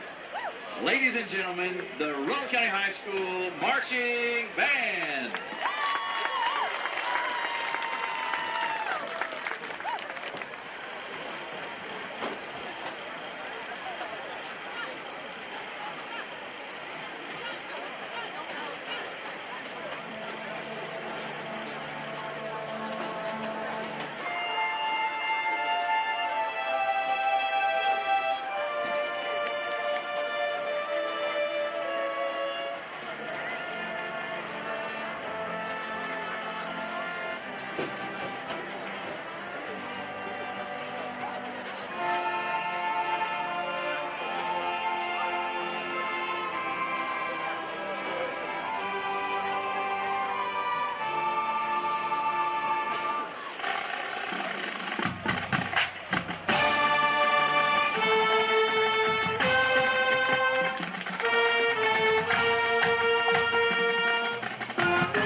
Patterson's Appliances has been helping families like yours find quality home appliances from trusted brands including Whirlpool, Maytag, and KitchenAid for over 55 years. Our knowledgeable appliance specialists know how to outfit your kitchen or laundry room with the right appliances to meet your needs. We service what we sell with our own in-house factory-trained service technicians, and for the DIYers, our parts department is always ready to help customers find the appliance parts they need.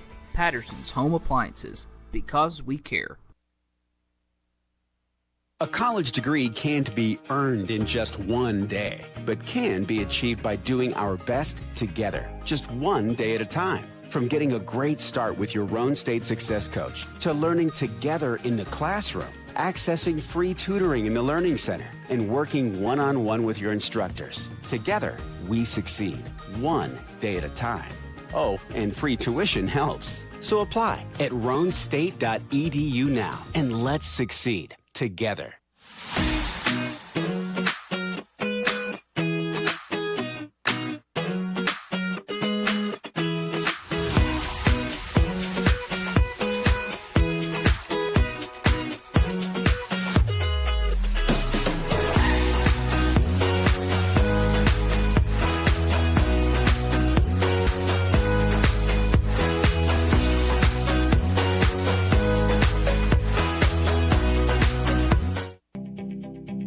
At OEB Law, our home is your home. And your family is our family. And down here, family takes care of family. Giving back and helping out whenever needed. OEB Law is proud to be from East Tennessee. OEB Law feels like home. Our story starts with a promise made to the communities of East Tennessee. A promise to always look forward, to the horizon, and past it. A promise to help you live well. At Covenant Health, whenever you enter one of our hospitals, visit any of our physicians, or talk to us on the phone, we will welcome you and your family as one of our own. Because it's about you, and it's about time. Covenant Health. For every moment. Energize your home with natural gas from ORUD, your affordable energy choice. See all the ways natural gas can improve your home by visiting one of the ORUD showrooms in Oak Ridge or Kingston.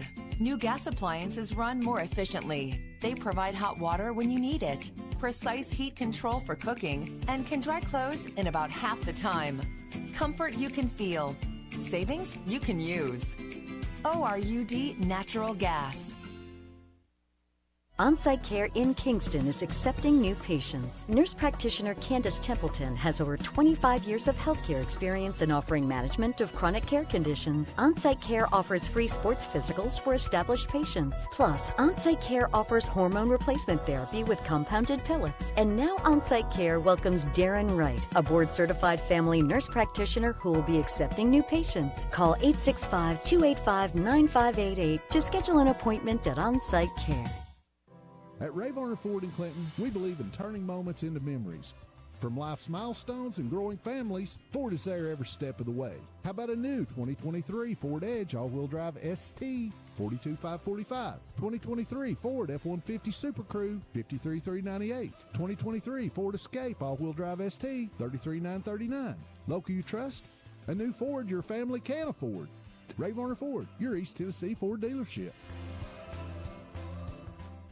Pre-planning it makes the process just so much easier for the family. It relieves them of having to make some difficult decisions at a bad time. I've made arrangements with hundreds of families that I have never had a family come in and say, gee, I wish Mom hadn't have done this. Pre-planning, I think, is one of the best things you can do for your family, just to alleviate those concerns. At Ferris, we want you to get the most out of your time and end each day feeling good. That's why we pioneered exclusive lawnmower suspension technology, allowing for full-speed mowing, even over the roughest terrain. Grow your business by getting more done in less time with Ferris. Ferris. Work hard, feel good. Found exclusively at independent Ferris dealers.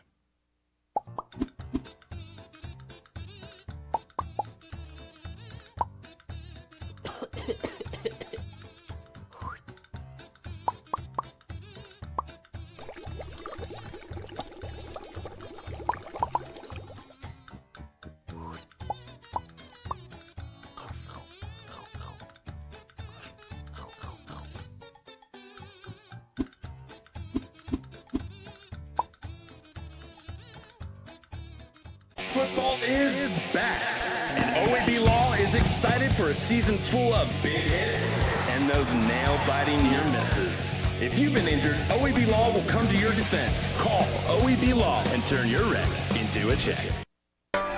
Back to your OEB Law Game of the Week, halftime here. Kingston, Loudon tied at 7. We do have some scores of interest for you. I'll run those down real quick before we talk about this one again. In the third quarter, it's Coalfield leading over Oakdale by a score of 21-8. And that score was, I think, 14-8 at halftime. So Oakdale giving Coalfield a really good fight. Bradley Central up on Farragut in the third quarter, 21-20. Wow. So that is a great game happening just outside Turkey Creek.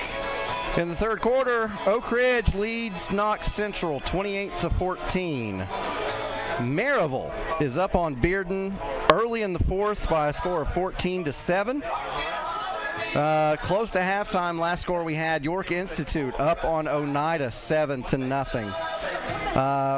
Near halftime, last update we've got, Greenback and Rockwood tied at 14. And last we have, at halftime, Alcoa leading over West 24-7. Now, did not see that one, guys. I didn't either. A score that some Kingston fans might want to know. Austin East is up on Grace Christian early in the third quarter, 28-21. As we get set for our Davis Funeral Homes kickoff here. And you see Kingston ranked 6th in Class 3A in the latest AP poll. A win tonight would help their case statewide, because this is a very solid Loudon Redskin team. Absolutely. Here is that kickoff from Gonzalez. It's a short one, and it's going to be taken up at the 17-yard line, and falling down. Turf monster grabbed him. Is Keaton Swicegood.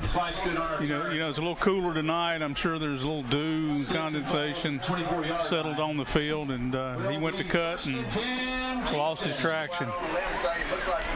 Check this out. I got some stats. Time of possession.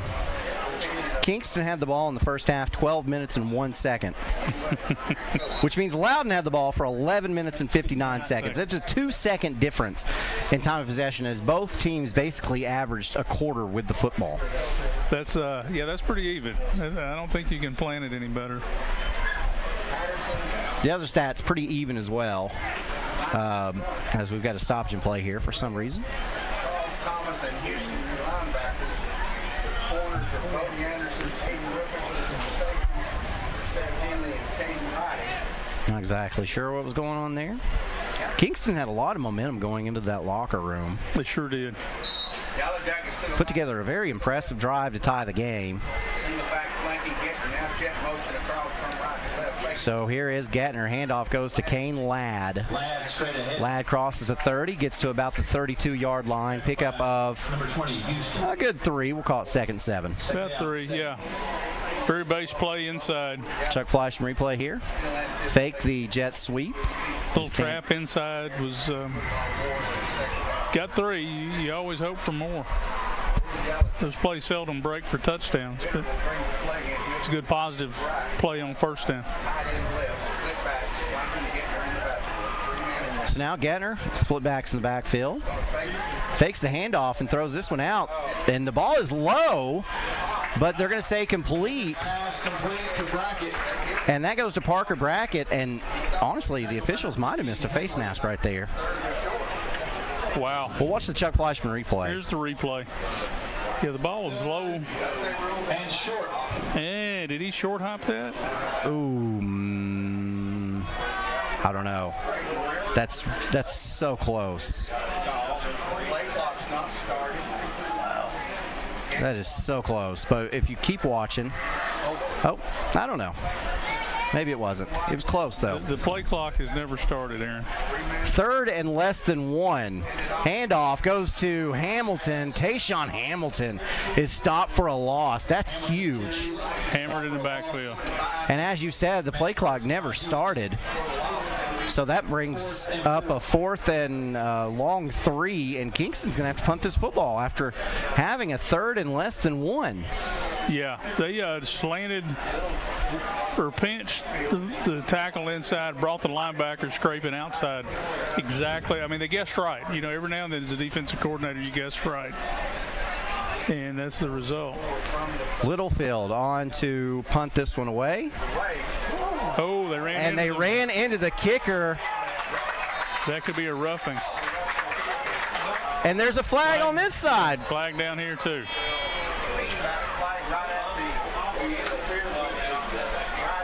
Oh, I think we're going to have 2 flags on the play. Offsetting penalties. See the Chuck Fleischman replay here. So they run into the kicker there, but then trying to catch this football. Wait, what? No, happened? It hit him. What happened? They call interference.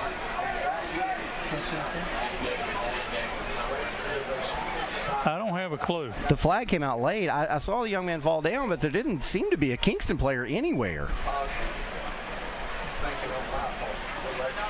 I was thinking maybe kick. I was watching the roughing call back here. Well, let's see.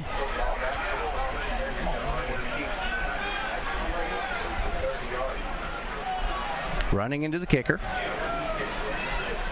on Loudon. There we go. And a catch interference. Offset. And so we replay the fourth down. Oh, that is huge. That's a big play. In the backyard when you're playing two-hand touch and you get the do-over. Yeah, that's it. We just got the do-over. There's not a Kingston player anywhere. I don't see that either, guys. There's not a Kingston player anywhere.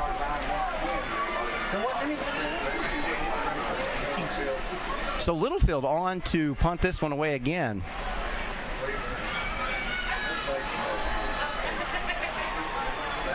This time Loudon not coming after it.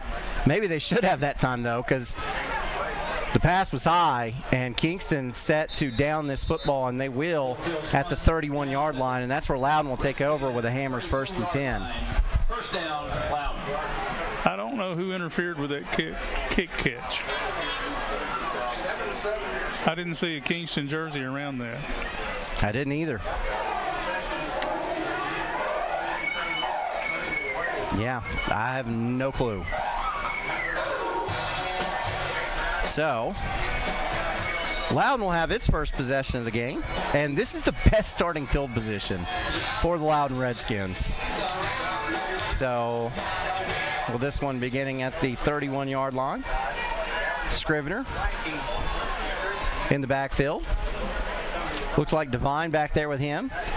And fakes the handoff to Devine, and Scrivener going deep. He's got a man there. That pass is it bobbled? Wow. Now, see, that was great coverage by Tyson McAmis for Kingston, but then wonderful concentration by Kelso to try to catch that thing anyway, and he just about had it. A second Kingston defender had to come up and get him wrapped up so that he didn't catch that football. Yeah, the concentration he had right there. Boom, boom, yeah. Wow. The second defender was Keaton Swicegood for Kingston, but that brings up a 2nd and 10. That was almost a huge play. Play action on first down. I like the call. Yeah. This time, Swicegood, handoff. Goes to Devine. Devine, nothing. Yeah. Devine on the give. Stop for a loss by Ladd. And he's dropped in the backfield at the 30. That's a loss of about 2. Yeah, 3rd and long now. Now they are predictable. But see, Loudon has been successful through the air in this game so far. That's where the majority of their yards have come in. Right. So even if they are predictable, they have had success, and Kingston's playing well off of the receivers here. Yeah, they got trips. Oh, empty over here. And in fact, on this right side, now Kingston gets someone over there, but Scrivener steps up in the pocket, makes the decision. He's going to take off himself, and Kane Ladd says, nuh-uh. He stopped around the line of scrimmage, and it is 4th and 12. Wow. So a 3 and out for Kingston to start the second half. Almost like they had Ladd spying right there. He's kind of waiting to see, and see Scrivener take off, then he's closing the deal. Correa, pump formation, deep to receive. Sure enough.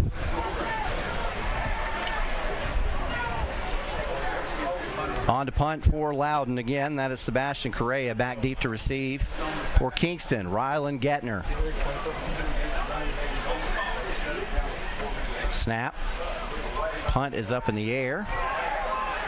And it takes an ugly bounce for Loudon. And Loudon has to down it at the 48-yard line of the Redskins. So wonderful field position for Kingston here. You know, this is an old-style field position kind of deal. A couple first downs, you punt, you hold them, you get the ball back at midfield down. Now, the backspin on that punt really helped. As good of a spin that first punt got from Correa, that second one was just as bad as the first one was good. Yeah. Here's Gattner on this Hammers 1st and 10 handoff. This goes to Swicegood. Swicegood trying to get to the outside, and he's tackled, but not before a pickup. All the way up to the 43-yard line, we'll call it. Pickup of 6 makes it 2nd and 4. 2nd down, 5.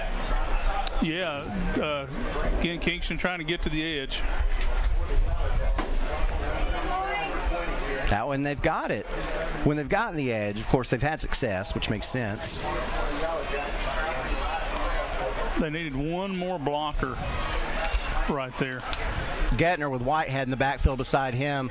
Fakes the handoff. Quarterback keeper, this time going around trying to get the left edge. Gattner hobbles. Just hops right over a man, and then there's a late hit out of bounds. What a play by Gattner. Yeah, a little frustration there, I believe.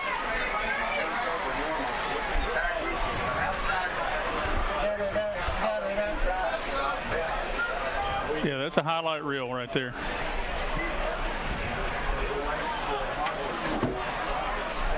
Whoop! Personal foul. Ooh. Gracious.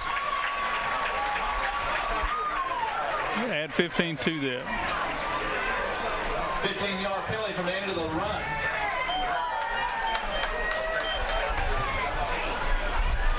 So Kingston's in business here.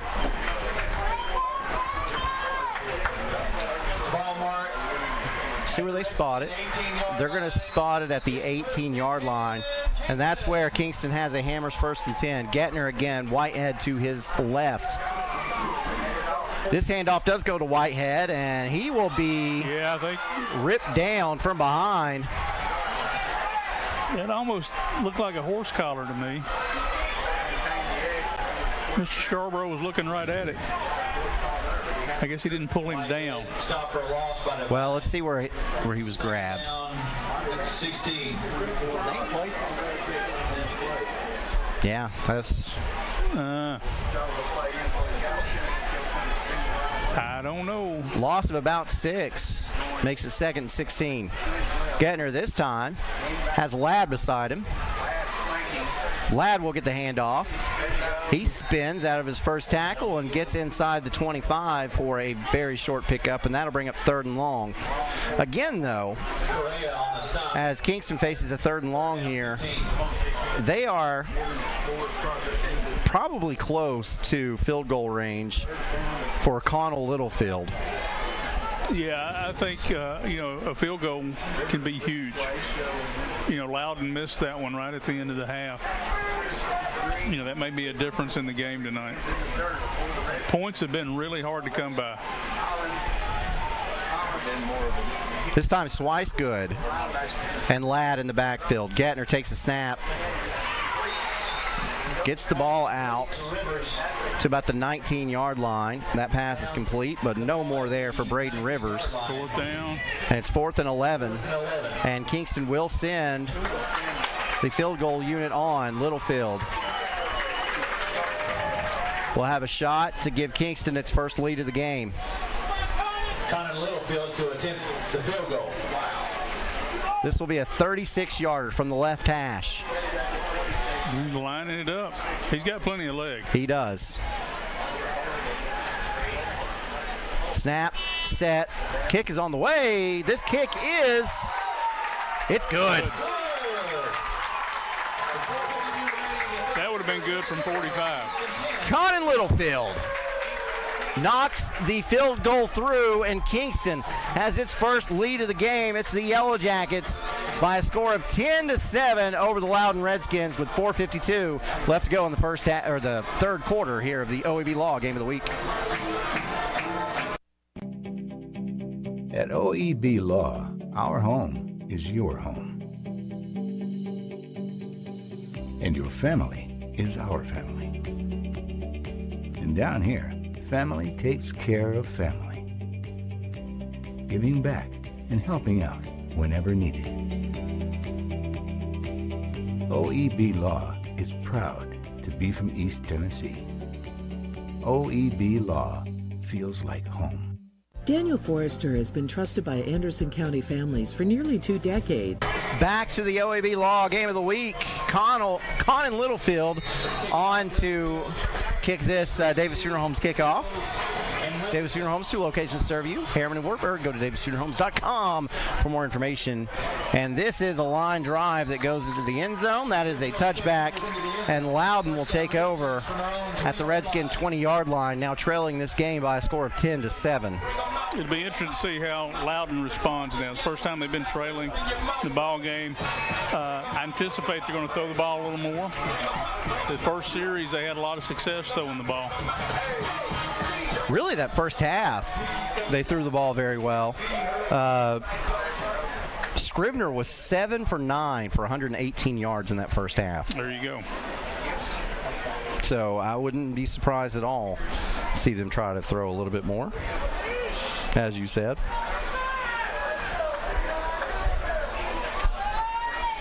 So Hammers 1st and 10. Here's Scrivener, empty backfield. He's going to take off and run it himself. Tries to get room around the left side. There's nothing there. Pickup of maybe half a yard will bring up 2nd and long. Yeah. Second down, 9. The linebackers for Kingston are just doing a great job running the football.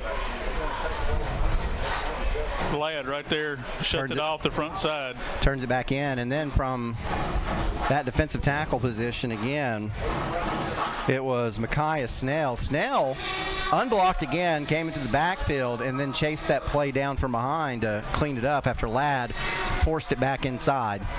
Now Scrivener, 2-step drop, and this is a one-hopper. Incomplete. 3rd and long again for Loudon. Incomplete. It's 3rd down. So we'll see on the Chuck Fleischman replay. It was just short. Intended for Jackson Collins.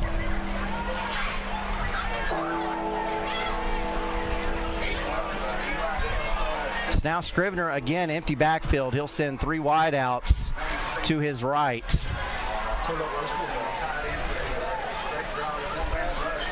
3-step drop and tries to hit the fade up the sideline. It is good to Collins. Boy, that ball was put right where it needed to be. That was a nice throw and catch right there. First down, Loudon. See the Chuck Fleischman replay. He knew where he was going with it immediately and got it there. Yeah, Jackson Collins did a great job getting up, high pointing that ball. Beautiful throw. So now Loudon has the Hammers 1st and 10 at the 45-yard line. Yeah, you start the receiver out on the numbers and work from the numbers to the sideline, throw him open. A really nice throw and catch. Scrivener, quarterback keeper again. This time picks up positive yards. He's got the Hammers 1st and 10. Quarterback Scrivener carries. They're going to give him, looks like they're going to give him right at 10. So he got just enough. But that moves the ball into Kingston territory. 45. First down, Loudon.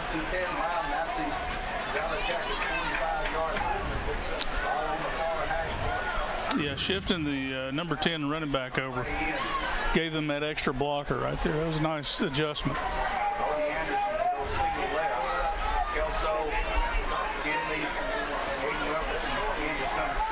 Now Scrivener takes a snap.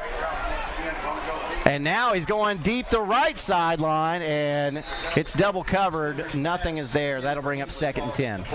Yeah, they kind of went max protect right there. Try to hit Henley. Yeah, you'll notice they keep 6 in the block. 6 blocking 4. That's usually not math in the favor of the defense.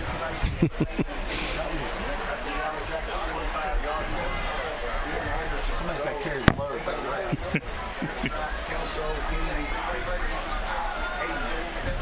Second and 10. Scrivener, quarterback keeper. And there's nothing. Yeah. There is nothing. A loss of 1 on the play will make it 3rd and 11. Yeah, I think they've seen that play a couple times, and they're running to that one.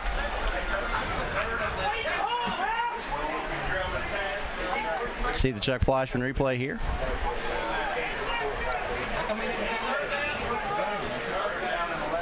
Correction, 3rd and 10.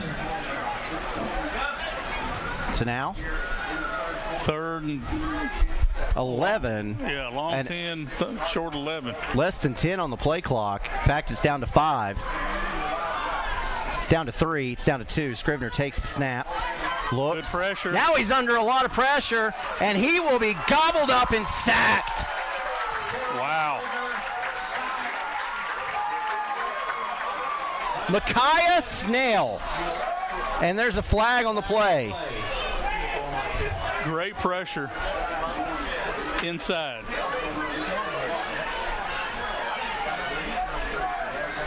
Snell got off the ball really quick, used his hands, separated, and was able to get pressure and flush the quarterback. So here we go.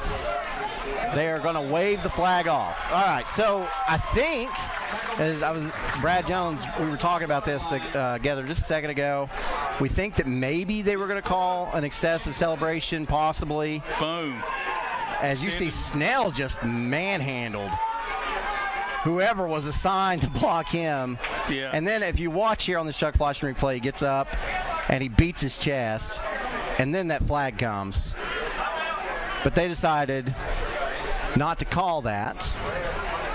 You know, that wasn't directed at anybody. Exactly. You can't take the fun out of this game for these young men. So here is Correa. This is a very nice spinner. It's going to be taken by Gettner. And it will be a fair catch at the 15-yard line. And that's where Kingston will take over with a Hammers 1st and 10. Yeah, fair catch. You know, he handled the punt this time, so it didn't roll from the 15 to the 5. A nice-looking punt from Correa there. Yeah, great hang time, good coverage. Little ZZ Top on the PA system. Yeah, we need to keep talking then so Facebook doesn't kick us off our stream for a copyright violation. Copyright. I don't think that's happened this year. Let me knock on this and hope it's real wood. Gettner, handoff, goes to Ladd, and flag comes in. That's normally a hold. Normally a hold. They've gone back to that power set again with 3 backs in the backfield with the quarterback.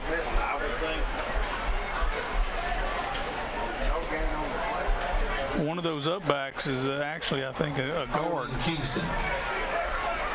A 56 maybe. Who is that? Penalty half a distance to the goal line. Moves the ball to the 7. First down. So yeah, it looks like they'll spot it at the 7. Got to make the 25. So that makes it a Hammers 1st and 18.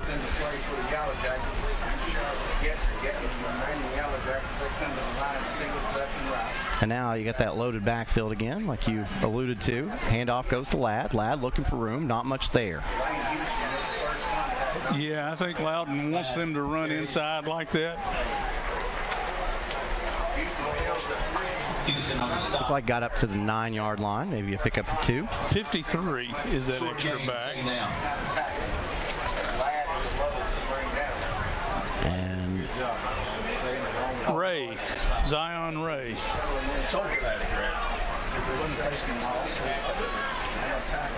Under a minute left to play in this third quarter. And Coach Pankey going to call a timeout. Kingston kind of slow getting up to the line of scrimmage. Play clock might have been running down. This timeout brought to you by Patterson's Appliances. Quality appliances from brands like Whirlpool, Maytag, and KitchenAid. At OEB Law, our home is your home. And your family is our family. And down here, family takes care of family. Giving back and helping out whenever needed. OEB Law is proud to be from East Tennessee. OEB Law feels like home. Back at your OEB Law game of the week. Kingston takes the timeout. They'll have it second and long. So 39 seconds left to go in the quarter. It's been a pretty fast-moving game at this point. Kind of slowed down a little bit in this third quarter for whatever reason. But following our game tonight, of course, if we get done before 10, it will be the Free Medical Clinic Friday Night Scoreboard Show, so I invite you to stick around for that as well. Second long, here's Rylan Gettner. Quarterback keeper, tries to get to the outside. He will be chased and dropped. He almost got loose. He is so elusive. You better grab a hold of him and hang on. Good football player. He is. I think this is the fourth year that I've done this play-by-play for this television station. So all 4 years I've seen Gettner play. He's gotten better and better every year he's been out there. You know, I heard the guys in the press box, talking back and forth about this game. They were saying Gettner, his dad, his grandpa, a lot of uncles, lots of folks. Yeah. Been in this game. For sure. So that'll take us to the fourth quarter. It'll be third and long for Kingston when we get back. Yellow Jackets lead it over the Redskins 10-7 in the OEB Law game of the week. Kathy May Martin has been making real estate dreams a reality for over 3 decades. Buying or selling real estate is one of the most important decisions you'll ever make. Choosing the right realtor is next. Thinking of buying or selling? Call Kathy May Martin at Coldwell Banker Jim Henry & Associates for all your real estate needs. Rest assured, with Kathy's knowledge and experience, you will be on the winning team. Evans Mortuary has been serving the needs of families in and around Roane County since 1976. As established members of our hometown community, we understand the security of dealing with people you can trust. We build our reputation on this trust. The Evans family appreciates the confidence the community has expressed in us over the years and will constantly strive to earn that favor. Evans Mortuary, 805 North Gateway. 1952. That's the year Hammers opened the first. Welcome back to the OEB Law game of the week. I've been sent a final score. I don't know if it's true. I always like to verify, but I'm hearing that Bearden defeats Maryville in overtime, 21-20. Wow. That's what I'm hearing. This would have been the year to do it. And I'm seeing Coach T has the same score up. 21-20. Bearden defeats Maryville in overtime. Wow. What a game. Third and long. Here's Gettner. Handoff. And that goes to Whitehead. Nothing. Nothing there. So Kingston's going to have to punt this football away. Oh, I see a flag on the far side of the field. I saw Mr. Scarborough. Might be a procedure penalty.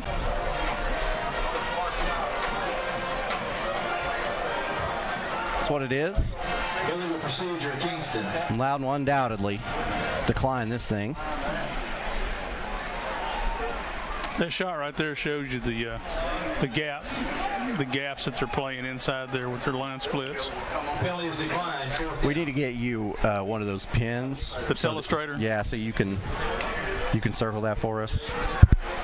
Tell Elrod. Surely he'll pay for that, right? I don't know. Sure. Anyway, Conan Littlefield with his heels to the back of the end zone. He is way back there. So you got to watch the snap here. It's good. Littlefield has it. Punts this one away. Beautiful end over ender. It will roll. Or it won't roll, but it'll take a Loudon bounce and caught on a hop. So the ball is spotted at the 36-yard line, and Loudon has excellent field position. Excellent field position. You think at this point, 2 touchdowns, and you're in great field goal range. 2 first downs. Yeah, 2 first downs, and you can kick that field goal. Yep. To tie it up at least. Although I'm sure Coach Herrick's saying, hey, we want a touchdown. We want to win this thing. Yeah, I'd say so. So Hammers 1st and 10. Ball at the 36-yard line. Here is Loudon. Scrivener, handoff. Goes to Devine. Devine. Yeah, when Devine carries. Decent gain on first down. Had a nice little crease inside. Nice little crease on the inside. I thought if he had cut it back just a little bit quicker, he had a nice little crease back to the right. Let's see this Chuck Fleischman replay, see what you're talking about here. Yeah, for sure, right there. Looked like he zigged when he should have zagged. Now we're going to stoppage and play for some reason.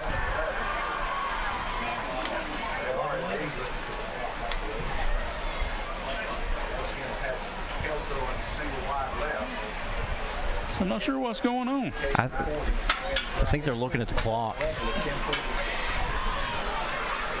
This is the drive that we need to get on the board and get the week back.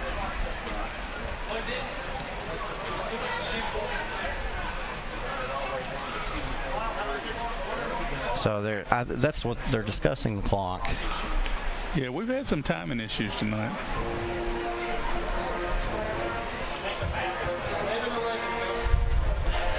And I'm hearing on that Maryville-Bearden game, apparently Maryville went for 2 in overtime. Got stopped. Ooh. It's a huge win for Bearden. Coalfield's up 21-16. 21-16. Ooh. Coalfield, Yellow Jackets leading over Oakdale, 21-16. That one should be in the fourth, I would say. Also in the fourth, Bradley Central leading over Farragut, 28-20. You know, they're going for 2. Warburg went for 2 last week against Eagleton. Didn't get it? Didn't get it. Make that 35-16. So Coalfield just now scored with 5:42 left to go in the fourth. It's the Yellow Jackets leading over Oakdale 35-16. So that was short-lived, that 20. I had a halftime score. Polk County was leading Wartburg 14-7. Haven't gotten an update since then, though. Hey, tell them that it's not getting a signal or something. We're still at a stoppage here as the officials discuss the clock. What a great game we've had so far today, though. Oh, we really have. Hard fought on both sides. For the most part, not a lot of penalties on either side. Not a lot of mental mistakes on either side. Just two well-prepared teams going at it right here. And the difference, one team made their field goal, the other team missed their opportunity with the field goal. Yeah, and you think about how big that would have been had Loudon gotten that field goal in the half, because they had 1 minute and they drove the length of the, well, not the full length of the field, but they got really close to field goal range for their kicker, and it came up just, I don't know, maybe 2 yards short. Yeah. So close. And now Loudon with another great opportunity here.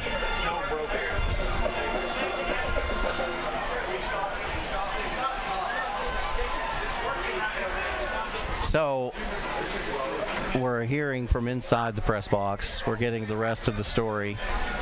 Apparently it's working over there on the clock. So like they've got the correct time on the clock inside the press box, but the press box or the scoreboard outside of the press box, the one everybody's looking at, including the officials, is not getting updated.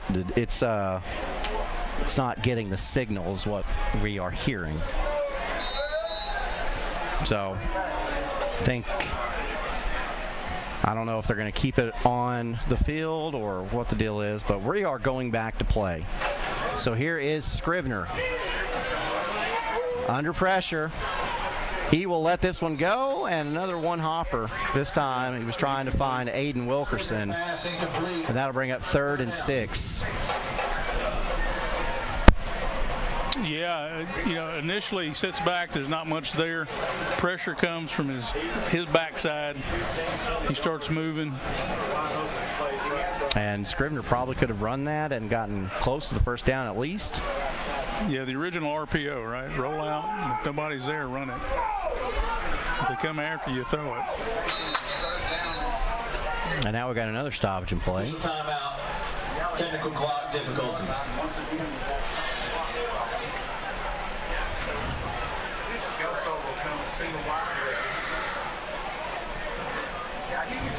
John screwed up. You know, you hate to see this.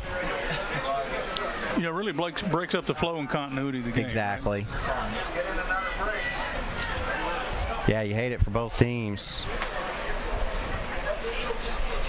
One thing I don't hate about it, though, is it'll probably help us get closer to 10 o'clock. It's going to stretch the time. Yeah, because at 10 o'clock, we've got the free medical clinic Friday night scoreboard show, but that doesn't start until 10. So if our game gets done before 10, then we just got to sit up here and do a little BSing. Which, by the way, speaking of BSing, since we've got a second, saw our friend James Gibson posted on Facebook. He likes talking about Wartburg history, I guess, now that he is there. And he talked about, in his mind, one of the best linemen to come out of Wartburg, Mr. Joey Wright. And Joey Wright commented on that post and was talking to you directly, saying something about a rock. They had to carry a rock? Yeah, that year I got in my mind during summer workouts that we, offensive line-wise, we needed to set the standard. We need to carry the load, right? So I was doing a workshop down in Starrett, Alabama, and found a rock that probably weighed about 12 pounds. And so I wrote on this rock, brought it home with me, wrote on the rock, carry the load. And when we ran our sprints for conditioning, one of my linemen had to carry it for each sprint. Wow. You know, and they swapped it around, and Joey even said, you know, hey, I wanted to carry that as much as I could because it came a matter of pride. Can I carry the load? Can I do the little bit extra to make us a little bit better? And that team was a very successful team. 8 wins against, you know, the likes of Alcoa and those folks, Sweetwater, and ended up playing Alcoa twice that year and got put out of the playoffs second round by Alcoa. But yeah, very tough, gritty team those guys were. It's gotta stink being in the same region as Alcoa, or even being a region over, because you know that's a playoff matchup that comes early. Yeah, it's not like one of these West Tennessee teams where you don't see them until like a championship game or something. It's like, no, it's coming in the first or second round. Exactly. Around here. Exactly. I think if memory serves me right, Wartburg played Alcoa 19 or 20 times, a couple times in the playoffs, and then 18 regular season games, and beat them twice. So in '95, we played them for homecoming and beat them, which was weird. When Larry Davis said, we're playing them for homecoming, I thought, man, you've lost your mind. But he said, they probably don't play a lot of homecoming games, so we're going to let them experience that. Well, there you go. That's a good point. All right, so they're going to keep the clock on the field. So effectively, that makes our clock useless. We'll try to keep you up to date as much as we can. It's here's Scrivener trying to make another fade pass to Jackson Collins, and that is incomplete, and that'll bring up 4th and 6. Yeah, he had that one a little more inside. Had he got it a little more outside, maybe we'd had a shot, but the corner was right there with him too.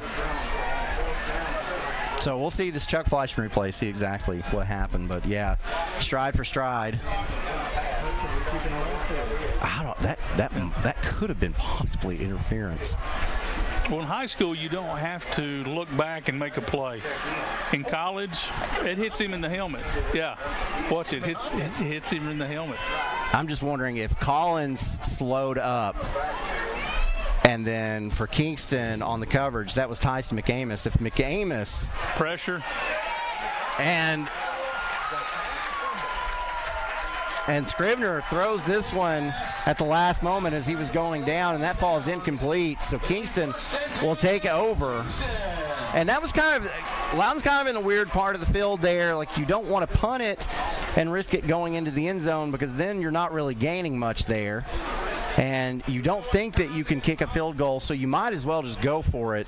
And Loudon comes up short there, so Kingston will take over. If you kick it in the end zone, it's going to come out to the 20, so it's about a 12-yard difference. Yeah, it's just not worth it. Might as well go for it. Kingston wants to work the clock now. Gettner, Ladd in the backfield. Gettner with a keeper, moving to his left. Gettner with a great pickup. He's going to have first. He's going to have close to another Hammers first down. It'll depend on the spot. Yeah, first down. He's got it. Picks up 10, just what he needed. So now Kingston on the move. I wonder how much time's left. I'd like it if they updated us. But I don't know. We'll see.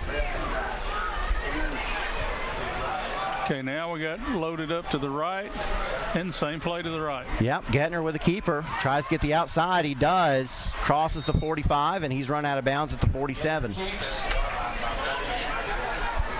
And that will stop the clock. The only problem with that. About 6-yard gain. Ooh, and we've got a flag. This has got to be an unsportsmanlike conduct, I would think. I didn't see anything flag worthy, but I was watching the replay.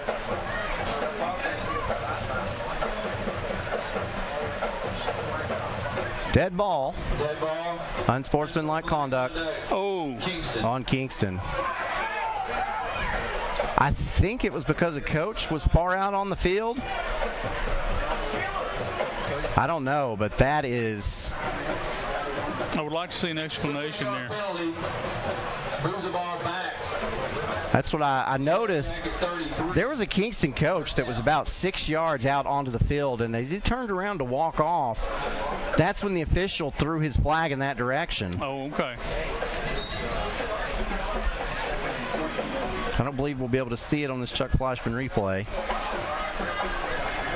So here is Kingston back to work. Ladd gets the handoff, gets it up to about the 35-yard line. Pickup of 1 or 2. Loudon may have to start thinking about timeouts. Trying to conserve a little clock. Third down. Gosh, instead of Kingston having a second and about 5 or 6, there was that unsportsmanlike conduct penalty, and now it looks like they're facing a third and about 17. Yeah. And I'll be honest, there's not a lot of plays in Kingston's playbook for 3rd and 17. So here's Gettner.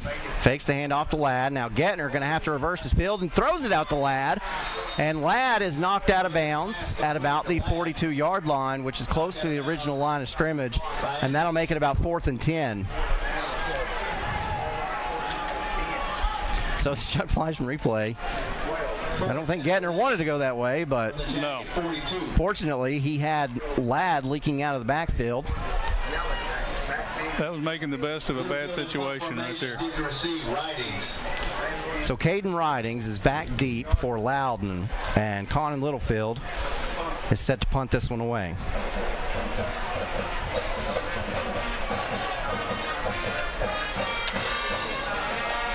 Snap is good.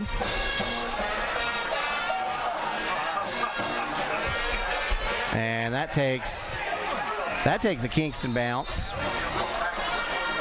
Littlefield fell down and he kind of faked it a little bit, but a Loudon player did run into him while his leg was in the air. He did. And the official didn't see it, so Littlefield noticed that the official didn't see it, so then he kind of dramatized falling down. I mean, he fell into him right there. Yeah, hit him on the foot. Yeah, Loudon roll took about 5 yards. So Loudon has it. Hammers 1st and 10 at the 40-yard line of the Redskins. Again, we don't know how much time's left on the clock. They're keeping it on the field.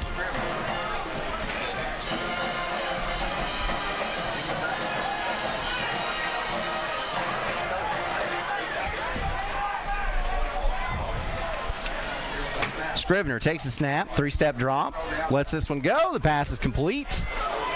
Pickup of about 8 on that first down. And this one goes to, looks like Aiden Wilkerson. That'll make it 2nd and 2. Second down, 2. Play clock. Redskin 48. Second down and 2. Play clock is stuck at 4. So I guess none of the clocks are working. I guess the back judge is going to do it like we did in the old days. And look at Devine. Devine with a huge pickup on second and short. That's enough, obviously, for Hammers 1st and 10.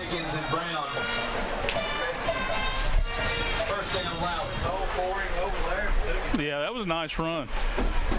The gashed, nice little seam gashed up inside.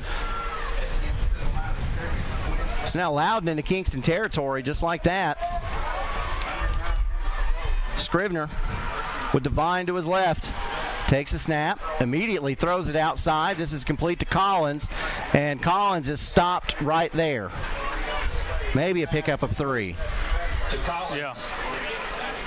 They keep him in bounds, so the clock's still going to be running, whatever that is. Tackle by Dawson. 2nd down, 8.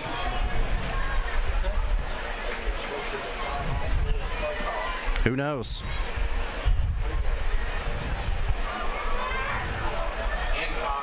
Yeah, Collins had to kind of extend up and get that one.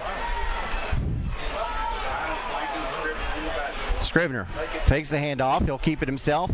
Tries to find up the middle, and Scrivener still on his feet. Spins again, still on his feet. Ball's up out. to the 20. The ball comes out, and it is recovered by the Kingston Yellow Jackets of Marion Dickens. Wow. Amarion Dickens on the recovery. Scrivener's trying to make things happen, man. He's spinning and moving and loses the ball. Yeah, I see on the Chuck Fleischman replay. And what a great play there by Scrivener. But right there at the very end, number 7 rips it from number 7, Parker Brackett. Wow, that's a big play. Rips that ball free. And Kingston takes over with a Hammers 1st and 10, ball at the 20-yard line.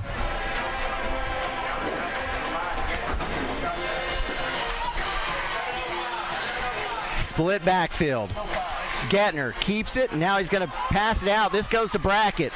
Parker Brackett. Pass complete to Brackett. Is taken down at the 25-yard line. Pickup of 5. There was 7:05 remaining on the clock. Okay, so the public address announcer tells us that at the start of this play that you see the Chuck Fleischman replay of, there were 7 minutes and 5 seconds left. And Kingston's working. The play clock's working again, so we got about 12 on the play clock. Probably snap it under 5. And it's under 5 right now. Under 5 right now. 3, 2, 1. And Coach Pankey's got to take a timeout. And he does. This timeout brought to you by Patterson's Appliances. Home appliance financing available. Apply online at pattersonsappliances.com. 1952. That's the year Hammers opened the first store in East Tennessee. Now there are 5 stores, and there's always something new. Like in Hammers' popular ladies' boutique department, you'll find the lowest price possible on new arrivals every week. Find similar deals in the men's department and the expanded rug department. Plus, special purchases always offer surprise savings. You never know what you'll find next at Hammers. Back to your OEB Law Game of the Week. Just took a look at the stats. Loudon has 237 yards in this game. Kingston has 180. Time of possession. Loudon has had the ball for 20 minutes. Kingston has had the ball for 20 minutes. That's what's in the stats. I don't know how that maybe has changed.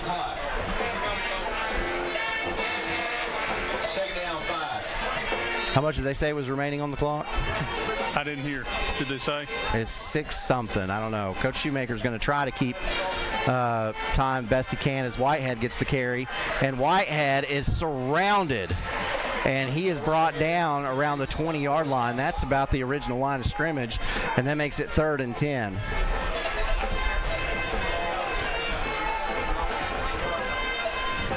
Stop by Houston.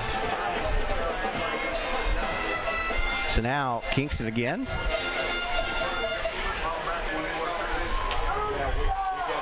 We're about 3rd and 9 right here. I doubt Kingston will put the ball in the air. Well, what do I know? Gedner fakes running the ball and throws it up, and that pass is incomplete. Kingston fans want a flag. They will not get one. Yeah, there was some hand fighting going on right there. So let's see the Chuck Fleischman replay.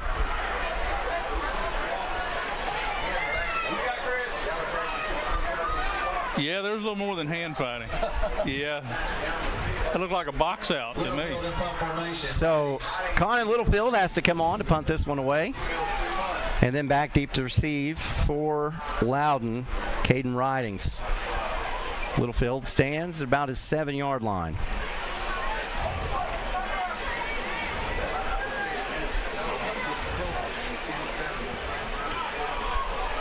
And this punt is taken at about the 45-yard line of the Redskins. Fair catch is made by Ridings. At the Redskin 45. So Loudon has a Hammers 1st and 10, and we are assuming there is just under 6 minutes left to play in this ball game.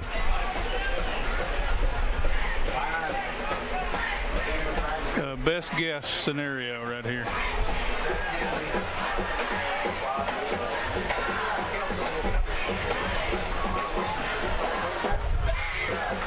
Kingston cannot get too prevent-minded right here. They've got to play their stuff. If you get too soft, you allow them to get down the field.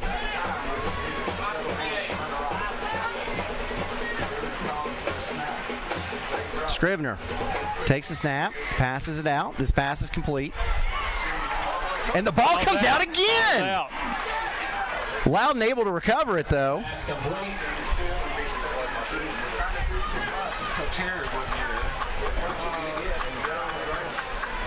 See the Chuck Fleischman replay here. Tackled by Dickens. No gain, 2nd down. Yeah, that ball was free. Yeah, I think, receiver look it into the tuck and then go. Yeah, there you go. Get upfield. 2nd and 10. Scrivener. This time it's a handoff, goes to Devine. Devine cuts it up in the middle. Good gainer here. And it looks like he will be close to the 1st down. Yeah, I think he's right there. They're pulling the chains up. 1st down, Redskins. So Hammers 1st and 10. Ball at the 45-yard line of Kingston. I never saw the White Hat stop the clock and restart it.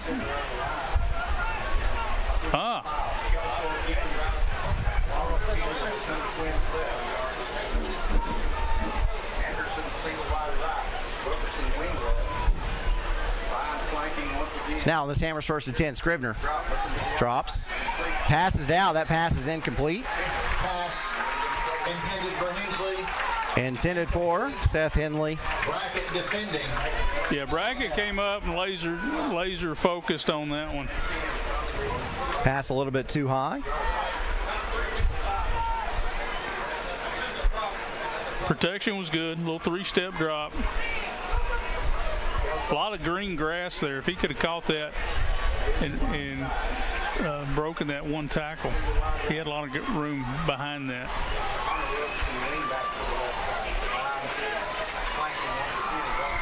Keep. Scrivener gets up close to another 1st down.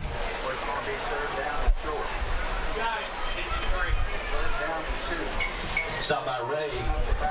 3rd and 1. And that will bring up a 3rd and 1. Obviously 4-down territory here. Oh, yeah. As I believe we've gone inside 4 minutes. Scrivener. Quarterback keeper up the middle, and he will have enough for the 1st down. And that will temporarily stop the clock. Flag on the play. Oh, there's a flag. What we got? Kingston says it's against Loudon. Branham on the tackle. Back us up. It was a pancake block. Oh, this could be big.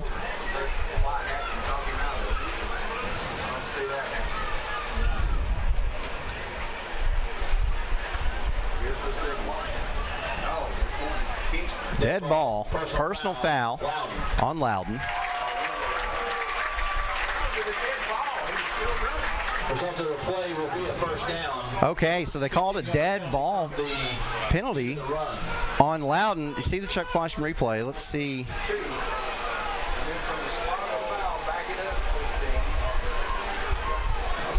I don't know. Penalty moves the ball back to the Kingston 48-yard line. I think it might have been the pancake block after the, So because that's a dead ball penalty, the first down was made. And then you've got the penalty that will be marked off. Right.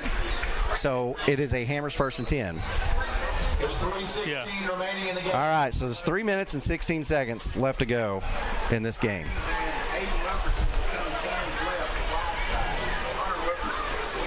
Scrivener takes a low snap. Looking, has a long time. Now he lets this fly up the field. That pass is complete. It is complete. It's in the end zone. Kelso. Touchdown, Loudon. Wow. Nice throw and catch right there. Beautiful to see the Chuck Fleischman replay. It's a low snap, and Scrivener gets the ball up the sideline, and Kelso just gets behind the defender, and he's in the end zone for 6. Yeah. Gio Gonzalez on to attempt the extra point. Snap, set, this kick is up. It's good. It's good. Your new score, Loudon leads with somewhere around 3 minutes left to go in this one. 14-10 in the OEB Law Game of the Week. Here we go, Billy. Swing hard. As your local agent, I know you. I know every Saturday your son Billy plays Little League. We sponsor his team. And we know you love parking way too close to the field. That's why we tailor a unique policy for you and your car. Because sometimes something from out of left field can literally come from out of left field. That's simple human sense. Ask Griffin Insurance Agency in Kingston if auto owners make sense for you.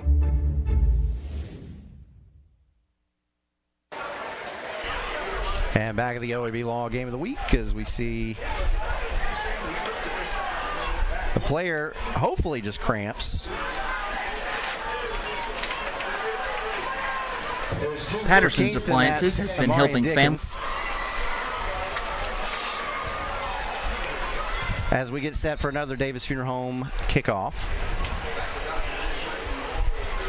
Yeah. You can see, grabbing, holding, inside right there on number 79. Davis Funeral Homes, 2 locations to serve you. Wartburg and Harriman. DavisFuneralHomes.com for more information. Snell, they were holding the whiz out of him right there. Double team. He's had pressure all night. They realized they had to handle him up front to get that pass off. Gonzalez with a squibber, and it's taken by an up back. And that's Tayshawn Hamilton, not exactly who you want to kick it short to. And Hamilton gets the ball up to the 45-yard line of Kingston. I believe is where they're going to mark this. Tackled at the 45-yard line. It's 1st and 10, Kingston. They've got time.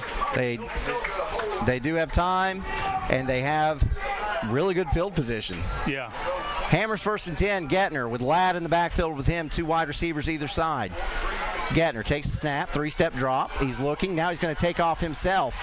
Tries to get around the left side. He's got some room, and he's pushed out of bounds, but not before he picks up the Hammers 1st and 10.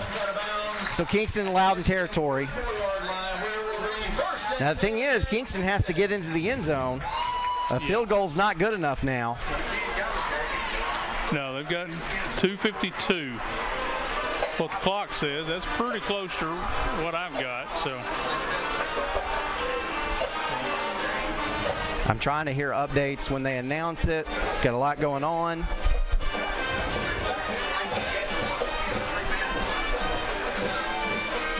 Gettner again, split backs, 2 wide receivers to the right. Gettner, high snap, fakes the handoff to Ladd, now fakes the pass. Gettner keeps it himself, tries to get to the outside, it breaks a tackle, and he runs out of bounds.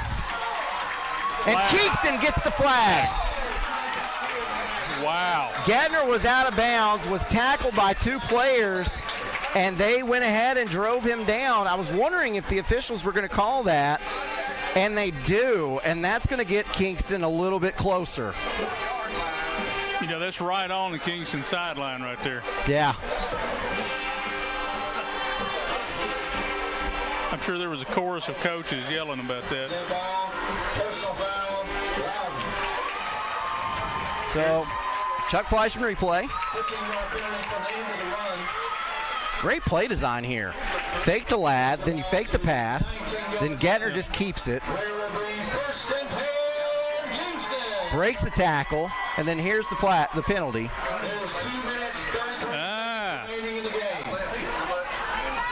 I've seen worse. I think they said 2 minutes, 33 seconds. Here's Gettner. This time he will throw it out, and this goes to Parker Brackett. Brackett has close to a first down. He's right at the 11-yard line. He'll be about a yard shy. 2nd and 1. I saw Tennessee Tech use that same scheme 10 years ago, and was really, really amazed at how they did that. They've actually got him at the 12. So he's 2.5 yards shy of the first down. There's 2 minutes left to go.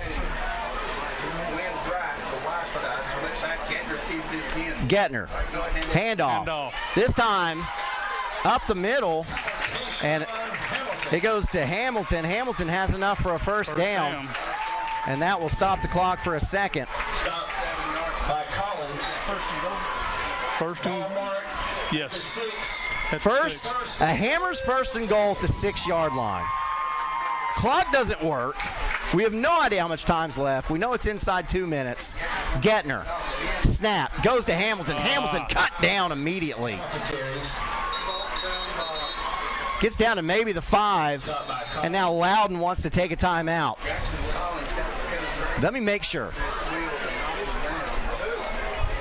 It is Loudon. Yeah, Loudon takes the timeout. This timeout brought to you by Patterson's Appliances. Thank you for your support over 55 years. A college degree can't be earned in just one day, but can be achieved by doing our best together, just one day at a time. From getting a great start with your Roan State Success Coach, to learning together in the classroom, accessing free tutoring in the Learning Center, and working one-on-one with your instructors. Together, we succeed, one day at a time. Oh, and free tuition helps. So apply at roanstate.edu now, and let's succeed together. Back to your OEB Law Game of the Week. We've just gotten word there is 1 minute and 22 seconds left in this game. Ball is spotted at the 5-yard line. It's 2nd and goal.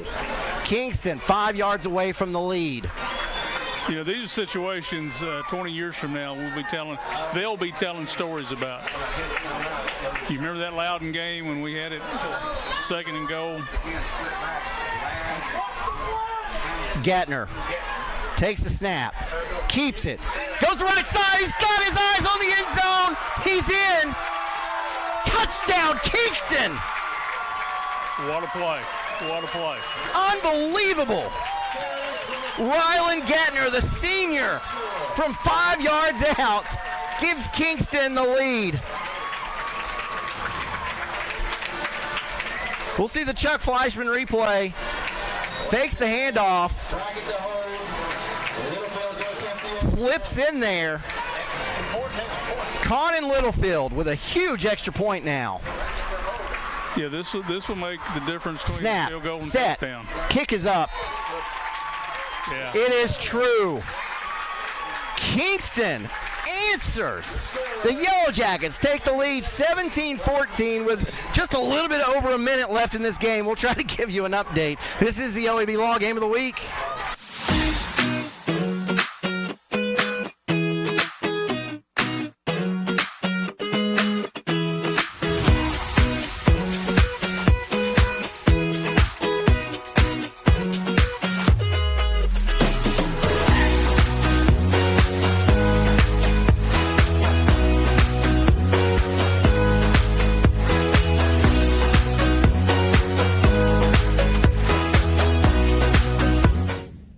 This is the OEB Law Game of the Week. I don't know how much time's left. I'm looking at what Dr. Dan has. He's trying to keep it the best he can with the clock app on his phone, and he's got 1:17 left, and I think that's about right. I believe it was 1:22 when Gettner took that snap, and the public address announcer just tells us, confirms it, 1:17 left. Here's your Davis Funeral Home kickoff. Littlefield, it's up in the air, and it will at the 1. It stops at the goal line. Loudon with a chance to return this. Still on his feet. And a great return for Loudon. Gets the ball up past the 26-yard line. A little over a minute. Kick return to the 27-yard line. At the half-foot line. First down, Redskins. Xavier Dills with that kick return.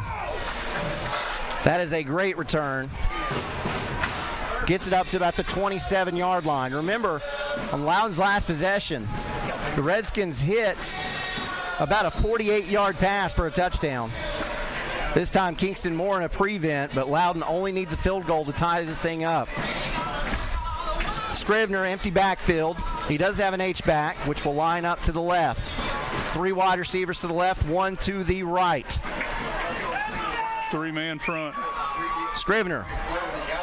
Straight drop, looks over the middle. That pass is complete. Up to the 45-yard line. And that is to Collins. Jackson Collins. Big-time catch right there. Up to the 45-yard line. Loudon already up. Kingston not exactly set. And Scrivener. Scrivener spikes the ball to stop the clock. Second down. Did they give him the... So, okay, so Scrivener clocks it, but you see the check flash and replay. This is the first down play. 59 seconds remaining in the game. There's 59 seconds left in this game, so we are officially under a minute. Loudon is 55 yards away from pay dirt. Scrivener. 3-step drop, steps up in the pocket. Now, slings it over the middle. That pass is incomplete. Tries to get Henley. And that should make it 3rd and 10, which it does. 3rd and 10.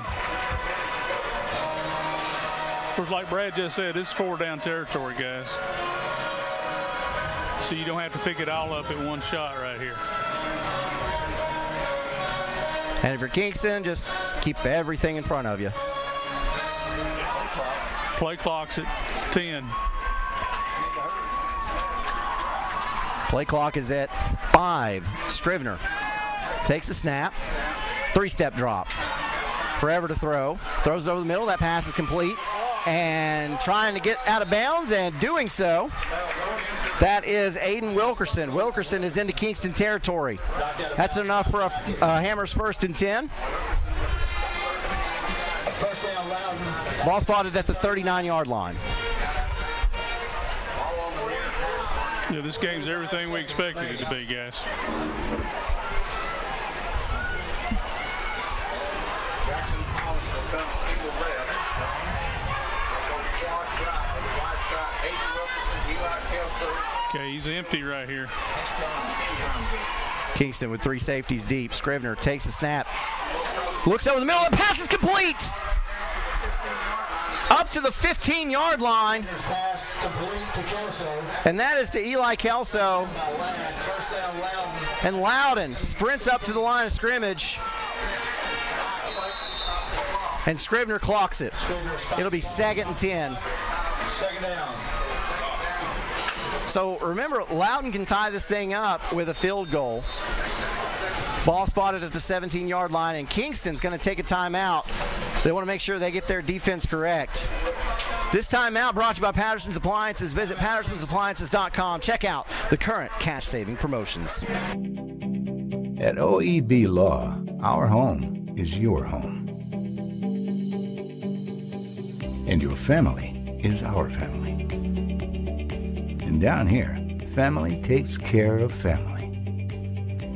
Giving back and helping out whenever needed.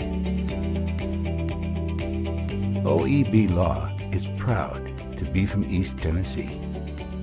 OEB Law feels like home. Back to the OEB Law Game of the Week. My goodness, what a great game that we have had. Public address announcer informs us there's 34 seconds left to go in this game. Loudon has it, 2nd and 10, ball at the 17-yard line. A field goal ties it. A touchdown presumably wins it. Second down, 10 from the 17. Scrivener brings his team back out. Empty set again, 2 wide receivers way out to the right, 2 to the left, H-back to the left as well. Scrivener sends that H-back in motion to the right. 2-step drop. He's looking. Now he's under pressure, and he will be sacked from behind. Sacked at the 20, and Coach Jeff Herrick runs out onto the field to call a timeout. And if I'm not mistaken, that's Loudon's maybe last timeout. We'll see. This timeout brought to you by Patterson's Appliances. Visit pattersonsappliances.com and check out the current cash-saving promotions. Our story starts with a promise made to the communities of East Tennessee. A promise to always look forward, to the horizon, and past it. A promise to help you live well.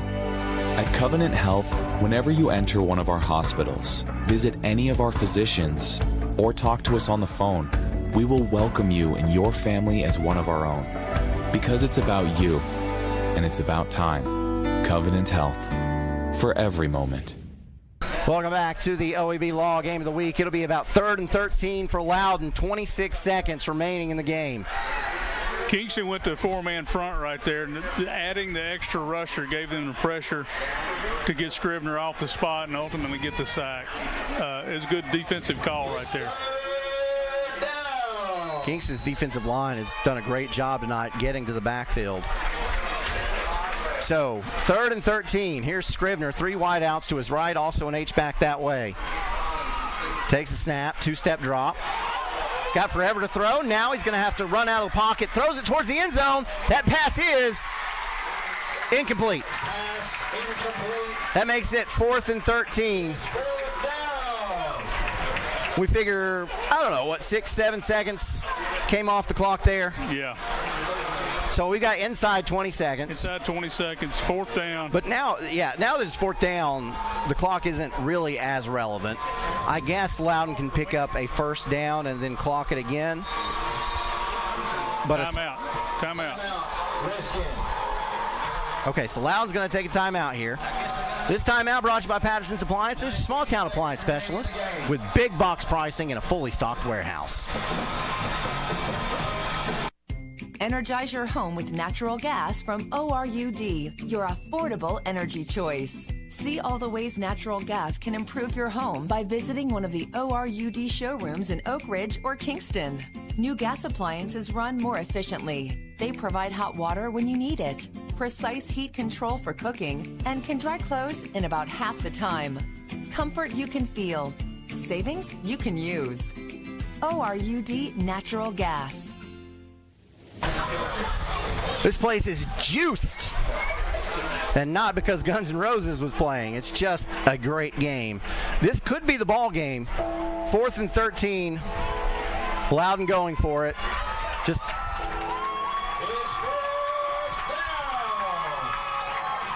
you wondered if they were going to send a field goal unit out. Yeah, I had that question myself. They elect not to. Everybody's on their feet, guys. This is a big play.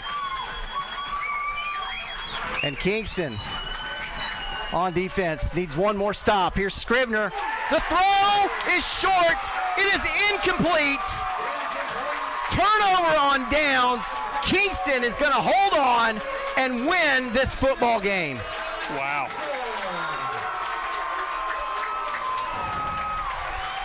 And Aiden Wilkerson took a shot right there. Throws the underneath route. He would have been short of the first down anyway, even if he'd caught the ball. Great defense by Kingston. Well, you can't get it any closer than that. Loudon player shaking up on the play. And I've mentioned this. I have never, the whole time that I've done play-by-play, which I think that stretches to about 10 years now, at the very least, probably 15 at the most, I've never got to call an overtime game. And I thought maybe tonight was the night. Maybe tonight. But Loudon elects not to kick the field goal. If you remember in the first half, they had one come up just short before halftime. So Coach Herrig was playing for the first down at least.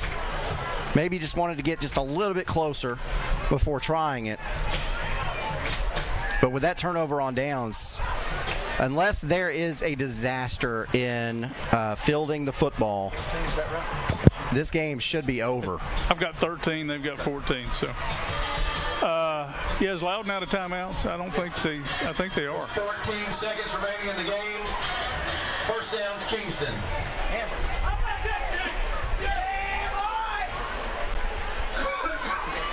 So now Gettner. This is, we've talked about this, the victory formation when you snap the ball out of shotgun. Gettner just needs to take a clean snap, kneel down on it. That should be it. The Kingston Yellow Jackets, in the most exciting game that we've had this year for sure, maybe in the last couple of years, on senior night, defeat the Loudon Redskins. Oh, and we've got some trouble on the field. Yeah, we got some folks wanting to mix it up. Come on, guys. That's not the way you do this.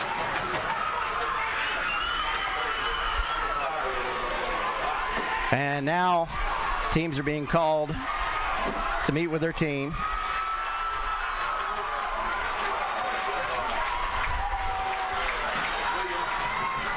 Some of them will finish shaking hands. The rest of them will not. But what a ball game. Tremendous ball game. Hook Gibson Memorial Classic. I think we can all say Coach Gibson will be proud of both teams tonight. The Hoot Bowl. What a game. On Thursday, Cherokee. I was looking for the trophy. I was hoping to see a trophy given. But Kingston takes home the Jim Hoot Memorial Trophy. Kingston moves to 6-1. Loudon drops to 5-2. And there it is. Coach Herrig gives that trophy off to Coach Pankey. And it was just, Coach Herrig just kind of walked it out there and just gave it to Coach Pankey. And then that was it. I see it now. And you see the screen, Coach Pankey has it right there. The Jim Hoot Memorial Trophy. And Coach Pankey holds that thing up into the air. What a football game. Tremendous effort on both sides. You know, effort and execution. I talked about that from last night in the Clinton ball game, but you saw great effort tonight. And you saw great execution. It's a shame somebody's got to lose these things, but it's a great ball game. And this is a huge rebound year for Kingston. Yellow Jackets didn't make the playoffs last year. The first time that's happened in Coach Pankey's coaching career here at Kingston for several years, ever since the second year he was here. And now, look at the Jackets. This is a huge victory over the Loudon Redskins. I think also this is the first time a Coach Pankey team has beat Coach Herrig. That is correct. Loudon team as well. That is also correct.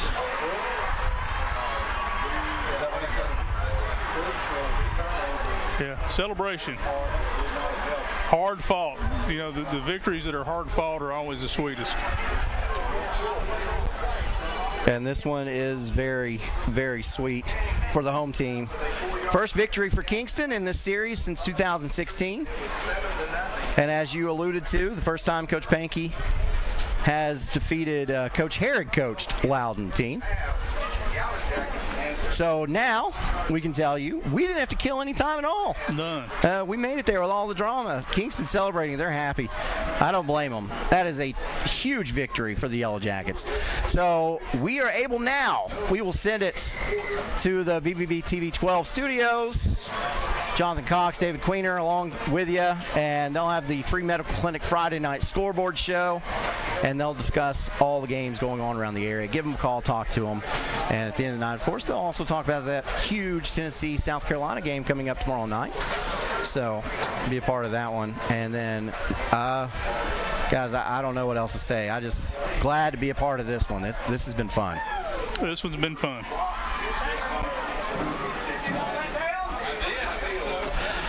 So that'll do it for our coverage here. For Coach Dan Shoemaker, the cameraman, and the producers, producer Brad Jones. Kingston wins it over Loudon. Final score 17-14. He does the job of several producers. We'll say that. Exactly. Kingston defeats Loudon 17-14. And I don't know. We'll see you next week. So long, folks. On-site care in Kingston is accepting new patients. Nurse practitioner Candace Templeton has over 25 years of healthcare experience in offering management of chronic care conditions. On-site care offers free sports physicals for established patients. Plus, on-site care offers hormone replacement therapy with compounded pellets. And now on-site care welcomes Darren Wright, a board-certified family nurse practitioner who will be accepting new patients. Call 865-285-9588 to schedule an appointment at On-Site Care. At Ray Varner Ford in Clinton, we believe in turning moments into memories. From life's milestones and growing families, Ford is there every step of the way. How about a new 2023 Ford Edge all-wheel drive ST, $42,545. 2023 Ford F-150 Super Crew, $53,398. 2023 Ford Escape all-wheel drive ST, $33,939. Local you trust? A new Ford your family can afford. Ray Varner Ford, your East Tennessee Ford dealership. Pre-planning it makes the process just so much easier for the family. It relieves them of having to make some difficult decisions at a bad time. I've made arrangements with hundreds of families that I have never had a family come in and say, gee, I wish Mom hadn't have done this. Pre-planning, I think, is one of the best things you can do for your family, just to alleviate those concerns. At Ferris, we want you to get the most out of your time and end each day feeling good. That's why we pioneered exclusive lawnmower suspension technology, allowing for full-speed mowing, even over the roughest terrain. Grow your business by getting more done in less time with Ferris. Ferris. Work hard, feel good. Found exclusively at independent Ferris dealers.